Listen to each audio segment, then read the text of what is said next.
നമസ്കാരം. പ്രൈം ഡിബേറ്റിലേക്ക് സ്വാഗതം.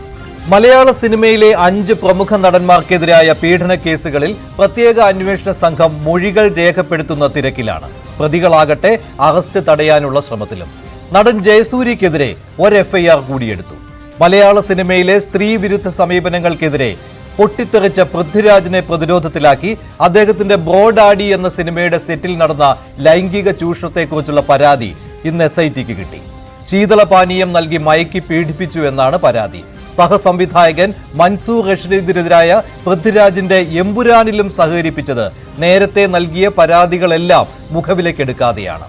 ഇതുൾപ്പെടെ പരാതികളുടെ കൂമ്പാരങ്ങൾ പ്രത്യേക അന്വേഷണ സംഘത്തിന് മുന്നിൽ. പവർ ഗ്രൂപ്പിലെ പ്രധാനിയായ മുകേഷിനെ പക്ഷേ കൈവിടാൻ ഇതുവരെ CPM തയ്യാറായിട്ടില്ല. ഇടത് സഹയാത്രികർ പോലും ആവശ്യപ്പെട്ടിട്ടും മുകേഷിനെ തോളോട് തോൾ ചേർത്ത് പിടിച്ച് എത്ര നാൾ മുന്നോട്ട് പോകാൻ പാർട്ടിക്കും സർക്കാരിനും കഴിയും? പ്രൈം ഡിബേറ്റ് ചർച്ച ചെയ്യുകയാണ്.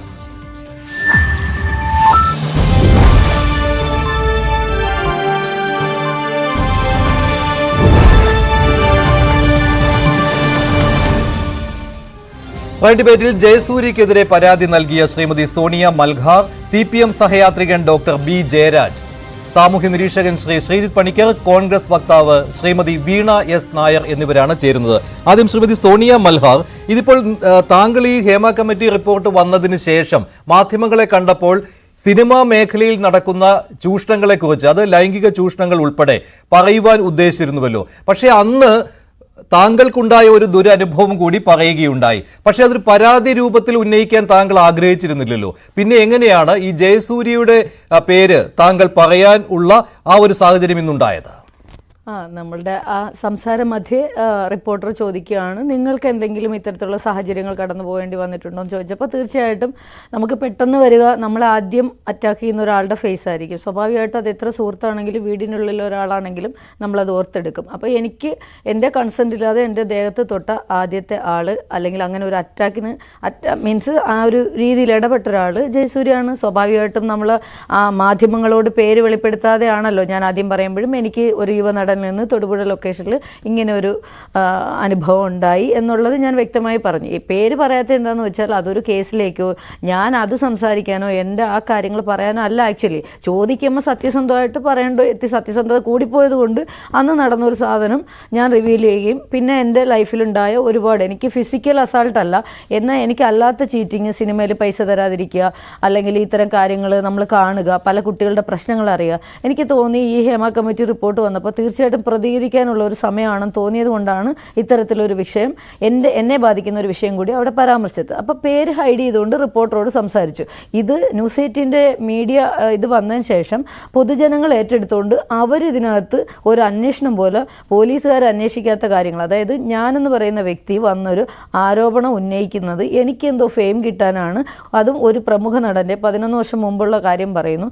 അപ്പോൾ ഇവരെന്തിനു വേണ്ടി ഇത് പറയുന്നു? അതെന്തോ ഒരു റോങ് സ്റ്റേറ്റ്മെൻ്റ് ആയിട്ട് എൻ്റെ ഐഡൻറ്റിറ്റിയെ ചോദ്യം ചെയ്യുന്ന രീതിയിലേക്ക് സോഷ്യൽ മീഡിയയും പൊതുജനങ്ങൾ, മീഡിയ എന്ന് എനിക്ക് പറയാൻ പറ്റില്ല, അത് ഭയങ്കരമായിട്ട് വേറൊരു ലെവലിലേക്ക് പോയപ്പം എനിക്ക് എൻ്റെ ഒരു ഐഡൻറ്റിറ്റി അല്ലെങ്കിൽ എൻ്റെ ഒരു ഡിഗ്നിറ്റി അത് പൊതുജന മധ്യത്തിൽ പറയണമെന്ന് തോന്നിയതാണ് ഇത്രയും പ്രശ്നങ്ങൾക്ക് വഴിതെളിച്ചത്. ആക്ച്വലി ഞാൻ വരുന്നത് ഇരയായിട്ടോ പീഡന പരാതി ഉന്നയിക്കാൻ എൻ്റെ തന്നെ പ്രശ്നങ്ങളായിട്ടോ അല്ല. മീൻസ് ഇങ്ങനെയെല്ലാം വിഷയങ്ങൾ നടക്കുന്നുണ്ട്, ഗവൺമെൻറ് അടിയന്തരമായിട്ട് ഇടപെടണം.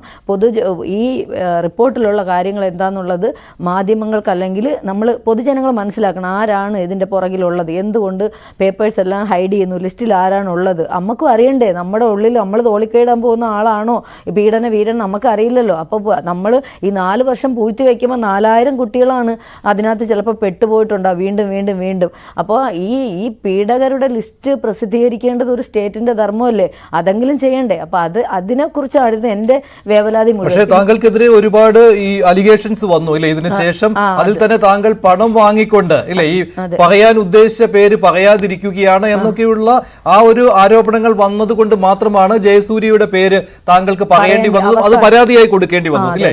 അതായത് എന്താന്ന് പറയാ സാറേ, ഇതങ്ങനെ സോഷ്യൽ മീഡിയയും മറ്റുള്ള ആളുകൾ ഏറ്റെടുത്തിട്ട് പിന്നെ അടുത്തത് വരുന്നുണ്ട്, ഇവരിങ്ങനെ ഒരു ആരോപണം ഉന്നയിച്ച് ഇവർ എന്നെക്കുറിച്ച് അല്ലെങ്കിലും പല സ്ഥലത്തും ഞാൻ നോ പറഞ്ഞതിൻ്റെതും പല ആണുങ്ങൾക്കും പറയേണ്ട മുഖത്ത് നോക്കി പറഞ്ഞതുകൊണ്ട് ഞാൻ കുറേ ആളുകളുടെ ശത്രുവാണ് പൊതുവിൽ, അല്ലാതെ വേറൊരു ഇതില്ല. അപ്പം എന്നെക്കുറിച്ചൊരു ആരോപണം ഉന്നയിക്കാൻ കാത്തിരുന്ന പോലെ ആളുകൾ പറഞ്ഞത് ഇവർ 2 കോടി രൂപ കൈപ്പറ്റി ഇന്ന ആൾ പൈസ കൊടുത്ത് ഒതുക്കി. എന്നിട്ട് ആളുകൾ തന്നെ പല കഥകൾ ഉണ്ടാക്കിയപ്പം എൻ്റെ കുട്ടികളും എൻ്റെ കുടുംബക്കാരും എൻ്റെ സഹോദരങ്ങളൊക്കെ കാണുന്നുണ്ട്. അത് ഞാൻ ഇത്രയും കഷ്ടപ്പെട്ട് ഈ 10-12 വർഷമായിട്ട് ഈ വാടക വീട്ടിൽ നിന്നിട്ട് വല്ല ആളുകളുടെയും പേരിൽ 2 കോടിയൊക്കെ മേടിച്ചെന്നുണ്ടെങ്കിൽ ഹാർട്ട് അറ്റാക്ക് വരും സാറേ, അങ്ങനെയുള്ള ഒരാളല്ല. അപ്പോൾ അത് പ്രൂവ് ചെയ്യണമെന്ന് തോന്നി. പിന്നെ വീട്ടുകാരുടെ കൺസെൻറ്റിന് വേണ്ടി മാറ്റി 2-3 ദിവസം അങ്ങനെ പോയി. അതിനെ ആളുകൾ തെറ്റിദ്ധരിച്ചു. ഞാൻ ജയസൂര്യ അല്ലാന്ന് ഒരിക്കൽ പറഞ്ഞു, അല്ലാന്ന്. കാരണം എനിക്ക് ആ പേര് പറയാൻ പറ്റാത്തൊരവസ്ഥയിൽ നിന്നപ്പോൾ എങ്ങനെയെങ്കിലും ആ ഒരു വിഷയത്തിൽ നിന്ന് ഞാൻ പറയാമെന്ന യഥാർത്ഥ വിഷയം കുറച്ചുകൂടി പ്രൊജക്റ്റ് ചെയ്ത് വരണം. ഒരു ജയസൂര്യ അല്ല, അതിനേക്കാൾ ഭീകരന്മാരാണ് ഈ മുമ്പിലുള്ളത്. ആ വിഷയം അഡ്രസ്സ് ചെയ്യാൻ വന്നപ്പോൾ ഇതിൽ സ്വാഭാവികമായിട്ടും ഞാനൊരു സ്റ്റേറ്റ്മെൻറ്റ് പറയുമ്പോൾ നമ്മളെപ്പോലെ ഒരാൾ പറഞ്ഞിട്ട് ഓടുന്നത് ശരിയല്ല. പ്രത്യേകിച്ച് ന്യൂസ് 18 പോലുള്ളൊരു വലിയ മാധ്യമത്തിൽ വന്ന് ഞാനത് സംസാരിക്കുമ്പോൾ അത് ക്ലാരിറ്റി കൊടുക്കേണ്ടത് എൻ്റെ കൂടി ധർമ്മമായി തോന്നി. അവസാനം ഞാൻ എൻ്റെ മക്കളെ 2 ആൺകുട്ടികളാണ് എനിക്ക്, ഞാൻ അവരോടും എൻ്റെ സഹോദരങ്ങളോടും പറഞ്ഞു, എന്നെ ഡിപ്രഷനിലാക്കുക, എനിക്കൊരു പ്രഷർ തരരുത്. ബിക്കോസ് അമ്മ ഒരു സ്റ്റേറ്റ്മെൻറ്റ് പറഞ്ഞു, ആ സ്റ്റേറ്റ്മെൻറ്റിൽ ആളിനെ പറയാൻ അവർ പറയുന്നുണ്ട്. എല്ലാവരും ചോദിക്കുമ്പോൾ ഞാൻ ഹൈഡ് ചെയ്യുമ്പം അവർ വിചാരിക്കുന്നത് ഒരു ഫേക്ക് അലിഗേഷനായിട്ട് വരും. അതേപോലെ 2 കോടി രൂപ അമ്മ കൈപ്പറ്റി എന്നുള്ളൊരിത്. എൻ്റെ കുട്ടികൾക്ക് എൻ്റെ ഒരു അമ്മയുടെ വ്യക്തിത്വത്തെ ചോദ്യം ചെയ്യണമെന്നായപ്പം എൻ്റെ അദ്വൈതും എൻ്റെ ആദിത്യം കൂടെ പറഞ്ഞ് ഒരു കുഴപ്പമില്ല, ഏതായാലും അമ്മ ഇങ്ങനെ ഇറങ്ങി മറ്റുള്ളവർക്ക് വേണ്ടി. ഞാൻ പറഞ്ഞ് മനസ്സിലാക്കി കൊടുത്തു, അമ്മ ഒരു റേപ്പിന് ഇരയായിട്ടില്ല. അമ്മേനെ ഒരാൾ അമ്മയുടെ അനുവാദം ഇല്ലാതെ അമ്മയുടെ ശരീരത്തിൽ സ്പർശിക്കാൻ വന്നു, അപ്പോഴതിനെ അമ്മ ബ്ലോക്ക് ചെയ്തു, മാപ്പ് പറഞ്ഞു. അങ്ങനത്തെ ഒരു വിഷയമാണ്. പക്ഷേ ഇത് പിന്നെ മീഡിയയുടെ മുമ്പിൽ പറഞ്ഞതുകൊണ്ട് ആ അമ്മയ്ക്ക് അത് മാറ്റി പറയാൻ പറ്റത്തില്ല. അതാണ് യഥാർത്ഥത്തിലുണ്ടായ വിഷയം. അമ്മയും ഈ പറയുന്ന വ്യക്തിയായിട്ട് ഇപ്പോഴും സൗഹൃദത്തിലാണ്. അതുകൊണ്ട് അമ്മ ഒരു കേസായിട്ടല്ല, പക്ഷേ മീഡിയ ഏറ്റെടുത്ത് ഇത് വലിയൊരു ചർച്ചയ്ക്ക് വെക്കുമ്പോൾ അതിന് ഉത്തരം പറയേണ്ട ബാധ്യത എനിക്കുണ്ട്. ശ്രീമതി സോണിയ മൽഹാർ, മറ്റൊരു കാര്യം കൂടി, ഈ ജയസൂര്യ താങ്കളുടെ ഈ ചാരിറ്റി പ്രവർത്തനങ്ങൾക്കൊക്കെ സഹായിക്കുന്ന ഒരു വ്യക്തി കൂടിയാണ് അല്ലേ, അതിനൊപ്പം നിൽക്കുന്ന ഒരാൾ കൂടിയാണ്. അങ്ങനെ ഒരു സൗഹൃദമുണ്ട് ഇപ്പോഴും. അതൊരു നോർമലി സൗഹൃദം, എപ്പോഴും വിളിയോ കാര്യങ്ങളോ ഇല്ല. പക്ഷേ ഇപ്പം ഞാനൊരു പാവപ്പെട്ട ആളുകളുടെ എന്തെങ്കിലും കാര്യങ്ങൾ സോഷ്യൽ മീഡിയ വഴിയൊക്കെ ഇടുമ്പോൾ അത് എന്താണെന്ന് ചോദിച്ചിട്ട് പുള്ളി അവർക്ക് നേരിട്ട് ഒരുപാട് ആളുകളെ സഹായിച്ചിട്ടുണ്ട്. പിന്നീട് ഒരിക്കൽ പോലും ഉള്ളത് പറയാമല്ലോ, അന്നത്തെ ആ ഇൻസിഡൻ്റ് അല്ലാതെ എൻ്റെ ലൈഫിൽ ഇത്രയും വർഷമായിട്ടും പുള്ളി ഒരു വാക്ക് കൊണ്ടോ പിന്നീട് ഒരു തരത്തിലുള്ള ബുദ്ധിമുട്ടും ഒരു മെസ്സേജ് പോലും വന്നിട്ടില്ല. അതുകൊണ്ട് തന്നെ ആ ഒരു കാര്യത്തെ ഞാൻ ഇതായിട്ട് എടുത്തിട്ടില്ല. മാപ്പ് പറഞ്ഞു, ശരിയാണ്. എൻ്റെ ഹസ്ബൻഡിനോട് വന്ന് പറഞ്ഞു, എൻ്റെ ഏറ്റവും അടുത്ത സുഹൃത്തുക്കളോട് പറഞ്ഞു. ഹസ്ബൻഡ് മരണപ്പെട്ടു പോയിട്ട് ഇപ്പോൾ 9 വർഷമാവുന്നു. ഇത് കഴിഞ്ഞ 1 വർഷം കഴിയുമ്പോൾ അദ്ദേഹത്തിന് ക്യാൻസറും കാര്യങ്ങളൊക്കെ ആയിരുന്നു. അപ്പോൾ അങ്ങനെയുള്ളൊരു സാഹചര്യത്തിൽ വീണ്ടും ഇത് റിവീൽ ചെയ്യേണ്ടി വരേണ്ട സാഹചര്യം മാധ്യമങ്ങളും പൊതുജനങ്ങളും എൻ്റെ മുമ്പിൽ വെച്ചപ്പോൾ എനിക്ക് അത് തെളിയിക്കേണ്ട ബാധ്യത വന്നു. കാരണം ഞാൻ ഫേക്കായിട്ടൊരു അലിഗേഷൻ പറയുന്ന ഒരു വ്യക്തിയാണെന്നും ഏതോ പൊളിറ്റിക്കൽ ഗെയിമിൻ്റെ സ്റ്റണ്ടായിട്ട് കുറേ പെണ്ണുങ്ങളെ കെട്ടിയിറക്കിയതിൽ കൂട്ടത്തിലുള്ള ഒരു സ്ത്രീയായി സോണിയ മൽഹാറിനെ വാഴ്ത്തപ്പെടാൻ ഞാൻ സമ്മതിക്കൂല. കാരണം ഞാൻ അത്ര കഷ്ടപ്പെട്ട് 19 വർഷമായിട്ട് ഈ തെരുവിലെ പുഴുവരിക്കുന്ന ആളുകൾക്കൊപ്പമാണ്. ഞാൻ സിനിമാ നടിയായിട്ട് നിങ്ങൾ ആരും എന്നെ അംഗീകരിക്കേണ്ട, പക്ഷേ എൻ്റെ വ്യക്തിത്വത്തെ ചോദ്യം ചെയ്യുന്ന രീതിയിൽ വന്നാൽ അതിന് മറുപടി പറയേണ്ട ബാധ്യത എനിക്കുണ്ട്. അപ്പോൾ എൻ്റെ കുട്ടികൾ ഇതറിഞ്ഞു. കുട്ടികൾക്ക് ഞാനൊരു ഓഡിയോ ഇട്ടു, അമ്മ എന്താ ചെയ്യേണ്ടത്, നിങ്ങൾ പറഞ്ഞാൽ എനിക്ക് മാധ്യമത്തിൻ്റെ മുമ്പിൽ പറയാൻ പറ്റും. എൻ്റെ 2 കുട്ടികൾ ആലോചിച്ചിട്ട് അവർ പറഞ്ഞത്, എന്തായാലും അമ്മ ഇത്രയും വലിയ മാധ്യമത്തിന് മുമ്പിൽ പറഞ്ഞു പോയി, ധൈര്യമായിട്ട് പേര് പറഞ്ഞു, ബാക്കി കാര്യം. അതാണ് എൻ്റെ ആൺകുട്ടികൾ, എൻ്റെ സഹോദരനും പറഞ്ഞു. അപ്പോൾ എനിക്ക് ഫാമിലിയിൽ നിന്ന് ആ സപ്പോർട്ട് ഇന്നലെയാണ് വരുന്നത്. അതിന് ശേഷമാണ് ഒരു FIRലേക്കും മറ്റു കാര്യങ്ങളിലേക്കൊക്കെ പോകുന്നതും ഈ പേര് തുറന്ന് പറയാനുള്ളൊരു സാധ്യത ഇന്ന് മാധ്യമങ്ങൾക്ക് മുമ്പിൽ വരുന്നത്. ശ്രീ പണിക്കർ, ഇതാണ് സോണിയ മൽഹാറിന്റെ കാര്യം. മറ്റ് പരാതി കൊടുത്ത നടിമാർക്ക് അവരവരുടേതായ അവർക്കുണ്ടായ മറ്റ് ദുരനുഭവങ്ങളുണ്ട്, അതനുസരിച്ചാണ് ഈ പരാതി പോയിരിക്കുന്നത്. ഇപ്പോൾ സോണിയ മൽഹാറിന് തന്നെ ഒരുപാട് ആരോപണങ്ങൾ നേരിടേണ്ടി വന്നു. ഇപ്പോൾ അവർ തന്നെ പറയുകയാണ്, കാശ് വാങ്ങിക്കൊണ്ട് വെറുതെ ഒരാളുടെ പേര് പറയും എന്ന് പറഞ്ഞുകൊണ്ട് ഇപ്പോൾ പൊട്ടിക്കുമെന്ന് പറഞ്ഞുകൊണ്ട് ഇരിക്കുന്നയാൾ എന്ന രീതിയിലുള്ള ഒരു വ്യാഖ്യാനം പോലും അവർക്കെതിരെ ഉണ്ടായി. അപ്പോൾ അവർ ആ പേര് പറഞ്ഞു. അപ്പോൾ അവരെ കുറ്റപ്പെടുത്തേണ്ട ആവശ്യമില്ലല്ലോ. എന്തായാലും അവർ ആ നിയമ നടപടിയുമായി മുന്നോട്ട് പോവുകയാണ്. അല്ല ശ്രീ മഞ്ജുഷ്, ഇവിടെ കുറ്റം ആരോപിക്കുന്ന, തനിക്കൊരു ദുരനുഭവം ഉണ്ടായി എന്ന് ആരോപിക്കുന്ന ആൾക്കാരെ ഏതെങ്കിലും രീതിയിൽ ഷെയിം ചെയ്യേണ്ടുന്ന ഒരു കാര്യമുണ്ട് എന്ന് എനിക്ക് തോന്നുന്നില്ല. അങ്ങനെ ആരെങ്കിലും ചെയ്യാൻ ശ്രമിച്ചിട്ടുണ്ട് എങ്കിൽ അത് പൂർണ്ണമായിട്ടും തെറ്റ് തന്നെയാണ്. പക്ഷേ ഈ ഒരു സ്പെസിഫിക് ഇൻസിഡൻറ്റിൽ തന്നെ, അതിപ്പോൾ ഒരു ഉദാഹരണമായിട്ട് അതിൻ്റെ ആരോപിക്കുന്ന വ്യക്തി തന്നെ ഈ ചർച്ചയിലുള്ളത് കൊണ്ട് തന്നെ പറയാം, ഒരുപക്ഷെ ഇപ്പോൾ പല നടന്മാർക്കും സംവിധായകർക്കുമെതിരെ നിരവധി ആരോപണങ്ങൾ ഉണ്ടാകുമ്പോൾ അതിൽ നിന്ന് ഇത് വ്യത്യസ്തമാകുന്നതിന് ചില കാരണങ്ങളുണ്ട്. ഉദാഹരണത്തിന് പൊതുസമൂഹത്തിലുള്ള ആൾക്കാരാണ് ഈ വരുന്ന വാർത്തകൾ മുഴുവൻ കൺസ്യൂം ചെയ്തുകൊണ്ടിരിക്കുന്നത്. അവർക്ക് നേരിട്ട് ചോദ്യങ്ങൾ ഉണ്ടാവില്ല, അല്ലെങ്കിൽ ചോദ്യങ്ങളുണ്ട് എങ്കിലും ചോദ്യങ്ങൾ ചോദിക്കാനുള്ള അവസരമില്ല. അപ്പോൾ മാധ്യമങ്ങൾ ഈ ആൾക്കാരോടെല്ലാം തന്നെ അഭിമുഖം നടത്തുന്നു. അവർ പറയുന്ന കാര്യങ്ങൾ ഒരു ദിവസം പറയുന്നു, രണ്ടാമത്തെ ദിവസം പറയുന്നു. ഈ കാര്യങ്ങളെല്ലാം തന്നെ സംപ്രേഷണം ചെയ്യുമ്പോൾ അത് കൺസ്യൂം ചെയ്യുന്ന ആൾക്കാരായിട്ടിരിക്കുകയാണ് പൊതുജനം. അത് തന്നെയുമല്ല, ഈ ഒരു പ്രത്യേകമായിട്ടുള്ള ഒരു സാഹചര്യത്തിൽ ഇതിൽ ഒരു ഭാഗത്തു നിന്നുള്ള കാര്യങ്ങൾ മാത്രമേ വരുന്നുള്ളൂ. അതായത് ആരോപിക്കുന്ന ആൾക്കാർ ഇന്ന പ്രശ്നങ്ങൾ ഉണ്ടായി എന്ന് പറയുന്നു, അതിന്റെ മറുഭാഗം നമ്മൾ കേൾക്കുന്നില്ല. ആ മറുഭാഗം എന്ന് പറയുന്നത് പ്രോപ്പറായിട്ടുള്ള ഒരു ഇൻവെസ്റ്റിഗേഷൻ ഉണ്ടാകുന്ന സമയത്ത്, പിന്നീട് അത് കൂടുതൽ വലിയ നിയമ നടപടികളിലേക്ക് ഒരു കോർട്ട് റൂമിലേക്കൊക്കെ എത്തുന്ന സമയത്ത് മാത്രമാണ് അതിൽ നടക്കുക. അപ്പോൾ ഈ ഒരു പ്രത്യേക വിഷയത്തിൽ എനിക്ക് തോന്നുന്നത് ഇതിലെ ആൾക്കാർ, ഞാനും കണ്ടതാണ്, പിന്നെ ഇപ്പോൾ ഈ നമ്മളോടൊപ്പം തന്നെ ചർച്ചയിലുള്ള നടിക്കെതിരെ വളരെ ശക്തമായ രീതിയിലുള്ള സോഷ്യൽ മീഡിയ പ്രചരണം ഉണ്ടായിരുന്നു. പല വീഡിയോകളുടെയും താഴെ ഉണ്ടായിരുന്ന കമൻറ്റുകളൊക്കെ തന്നെ ഞാൻ കണ്ടതാണ്. പക്ഷേ എനിക്ക് തോന്നുന്നത് അതിനുള്ള കാരണങ്ങളിൽ പലതും അതിൽ പറഞ്ഞിട്ടുണ്ട്. ഇപ്പം നേരിട്ടുള്ള ഷെയ്മിങ്ങോ അല്ലെങ്കിൽ ആരോപണമോ ചീത്തവിളിയോ ഒന്നും അല്ല ഞാൻ പറയുന്നത്. അതല്ലാതെ പറയുന്ന ചില കാരണങ്ങൾ എന്ന് പറഞ്ഞാൽ ഈ ആരോപണങ്ങളിലുള്ള അവ്യക്തത തന്നെയാണ്. അതൊരു പക്ഷേ ഇവിടെ ഇപ്പോൾ വിശദീകരിക്കുന്ന സമയത്ത് തന്നെ ഈ ചർച്ചയിൽ ഉൾപ്പെടെയുള്ള ആൾക്കാർക്കും തന്നെ അത് മനസ്സിലായിട്ടുണ്ടാകും. കാരണം പല സമയങ്ങളിൽ ഏതാനും ചുരുങ്ങിയ മണിക്കൂറുകൾക്കുള്ളിൽ പല നിലപാടുകൾ സ്വീകരിക്കേണ്ടി വന്നു. അതായത് ആദ്യം ഒരു ആരോപണം ഉന്നയിക്കുന്നു, ആ ആരോപണം ഉന്നയിച്ചതിന് ശേഷം അതിൽ കുറച്ച് ഡിസ്ക്രിപ്ഷൻസ് മാത്രം പറയുന്നു. ആരാണ് തനിക്ക് ഒരു മോശമായിട്ടുള്ള അനുഭവം ആരിൽ നിന്നാണ് ഉണ്ടായത് എന്നതിനെപ്പറ്റി പറയുന്നില്ല. പക്ഷേ ആ ഡിസ്ക്രിപ്ഷൻസ് അല്ലെങ്കിൽ ആ ക്ലൂസ് ഒക്കെ വളരെ ക്ലിയർ ആയിരുന്നത് കൊണ്ട് സോഷ്യൽ മീഡിയ മിനിറ്റുകൾക്കകം അത് ഇന്ന നടനാണ് എന്ന് പറഞ്ഞുകൊണ്ട് ഒരു നടന്റെ പേര് പറയുന്നു, ആ നടന്റെ ചിത്രങ്ങൾ പ്രചരിപ്പിക്കുന്നു, ആ രീതിയിലത്തേക്ക് വരുന്നു. അപ്പോൾ അതിനുശേഷം പിന്നീട് ഒരു ചർച്ചയിൽ, ഈ മാഡം പങ്കെടുത്ത ഒരു ചർച്ചയിൽ തന്നെ ചോദിക്കുമ്പോൾ അതിന് മറുപടി പറയുന്നില്ല. ആരാണ് എന്ന് ചോദിക്കുന്ന സമയത്ത് മറുപടി പറയുന്നില്ല. ന്യൂസ് 18 തന്നെയാണെന്നാണ് എൻ്റെ ഓർമ്മ. അപ്പോൾ രേണുകയാണ് ആ ചോദ്യം ചോദിക്കുന്നത്. ആ വീഡിയോ ഞാൻ കണ്ടതാണ്. അത് ചോദിക്കുന്ന സമയത്ത് മറുപടി പറയുമ്പോൾ പോലും പറയുന്നത് ആണെന്നോ അല്ലെന്നോ പറയുന്നില്ല. ആ രീതിയിലാണ്. അത് പല നടന്മാരുടെ പേരുകളൊക്കെ വെച്ച് തന്നെ ആരോപണം ഉണ്ടായിട്ടുണ്ട് എന്ന് പറഞ്ഞ് മറ്റ് ചില സിനിമാ നടന്മാരുടെ പേരുകൾ കൂടി മാഡം ഉദ്ധരിക്കുന്നുണ്ട്. ഇത് ഒരു വശം. അതിനുശേഷം പിന്നീട് ഒരു അഭിമുഖം, അതെനിക്ക് തോന്നുന്നത് ഏതോ ഒരു യൂട്യൂബ് ചാനലാണെന്നാണ് എനിക്ക് തോന്നുന്നത്, ഒരു മുഖ്യധാര മാധ്യമമാണെന്ന് തോന്നുന്നില്ല. അതിൽ പേര് പറയുന്നുണ്ട്. പേര് പറയുക എന്ന് പറഞ്ഞാൽ ഇന്നയാളല്ല എന്ന് പറയുന്നുണ്ട്. ആരിൽ നിന്നാണ് മോശമായിട്ടുള്ള അനുഭവം ഉണ്ടായത് എന്നുള്ളതല്ല, നേരെ മറിച്ച് നിങ്ങൾ പറയുന്ന ആളിൽ നിന്നല്ല എനിക്ക് മോശമായിട്ടുള്ള അനുഭവം ഉണ്ടായത് എന്ന് പറയുന്നുണ്ട്. അതിനുശേഷം പിന്നീട് നമ്മൾ കേൾക്കുന്നത് ഇങ്ങനെ ഒരു പരാതി കൊടുത്തു അല്ലെങ്കിൽ ഈ അന്വേഷണ സംഘത്തിന് മുന്നിൽ ഹാജരായി എന്നാണ്. അപ്പോൾ അവസാനം ആദ്യം മുതൽ സോഷ്യൽ മീഡിയ പ്രചരിപ്പിച്ചത് ഏത് നടന്റെ പേരാണോ, ജയസൂര്യ എന്നാണ് നടന്റെ പേര്, അദ്ദേഹം തന്നെയാണ് എന്ന രീതിയിലേക്ക് വരുന്നു. അപ്പോൾ ഇതിൽ ഇങ്ങനെയുള്ള ഒരു കാര്യം ഉണ്ടാകുന്നതിന് കാരണം ആരോപിക്കുന്നയാൾ ആദ്യം തന്നെ സുവ്യക്തമായിട്ടുള്ള ഒരു നിലപാട് എടുത്തിരുന്നുവെങ്കിൽ ഈ രീതിയിലുള്ള കുറേയധികം ആരോപണങ്ങളെങ്കിലും ശ്രീ ശ്രീജിത്ത് പണിക്കർ അതിനവർ വ്യക്തമായിട്ട് കാര്യം പറയുന്നുണ്ട്. അവർ ഉദ്ദേശിച്ചത് ഈ സിനിമാ മേഖലയിൽ, അവർ വർഷങ്ങളായിട്ട് സിനിമാ മേഖലയിലുള്ള ആളാണ്, വലിയ വേഷങ്ങളൊന്നും ചെയ്തിട്ടില്ല എന്നേ ഉള്ളൂ. പക്ഷേ അവർക്കൊരു കൃത്യമായ ഉദ്ദേശമുണ്ടായിരുന്നു. ഈ സിനിമാ സെറ്റുകളിൽ നടക്കുന്ന ചൂഷണങ്ങൾ, പ്രത്യേകിച്ച് ലൈംഗിക ചൂഷണങ്ങൾ, അത് നേരിട്ട് കണ്ടിട്ടുള്ളതും അത് തടഞ്ഞിട്ടുള്ളയാളുമാണ് അവർ. അതുകൊണ്ട് അത് ഈ മുഖ്യധാരയിലേക്ക് എത്തിക്കുക എന്നുള്ളത് തന്നെയായിരുന്നു അവർക്കൊരു പിന്തുണ കൊടുക്കുക. ഇത് തുറന്നു പറയാൻ ആഗ്രഹിക്കുന്നവർക്ക് ഒരു പിന്തുണ കൊടുക്കുകയായിരുന്നു അവരുടെ ലക്ഷ്യം.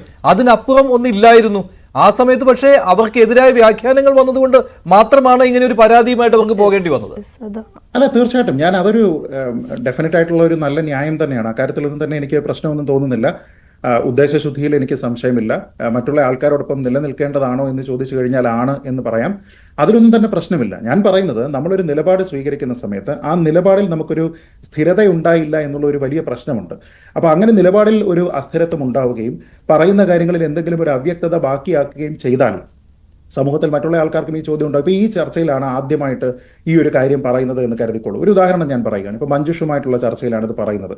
ആദ്യം ചോദിക്കുകയാണ്, നിങ്ങൾ ഈ പറഞ്ഞിരിക്കുന്ന ഡിസ്ക്രിപ്ഷൻസ് ഉൾപ്പെടുന്ന നടൻ ജയസൂര്യ ആണോ എന്ന് ചോദിക്കുന്ന സമയത്ത് ഞാൻ മറുപടി പറയുന്നില്ല എന്ന് പറയുന്നു എന്ന് കരുതിക്കോളൂ. താങ്കൾ ചോദിക്കുന്ന രണ്ടാമത്തെ ചോദ്യത്തിന് ആ മറുപടി പറയുന്ന സമയത്ത്, നോക്കൂ ഇത് ജയസൂര്യ ആണോ എന്ന് ചോദിക്കുന്ന സമയത്ത് അല്ല, ജയസൂര്യ അല്ല എന്ന് പറയുന്നു എന്ന് കരുതിക്കോളൂ. മൂന്നാമത്തെ ചോദ്യത്തിന് അത് ജയസൂര്യയാണ്, ഞാൻ പരാതി കൊടുക്കുന്നു എന്ന് പറഞ്ഞാൽ മഞ്ജുഷിന്റെ നാലാമത്തെ ചോദ്യം എന്ന് പറയുന്നത് നിങ്ങളുടെ നിലപാടുകളിൽ സ്ഥിരതയില്ല എന്നായിരിക്കും. അപ്പോൾ ആ സമയത്തിന് അതിന് പ്രത്യേകമായിട്ടുള്ള റീസൺസ് ആളിനുണ്ടാകും.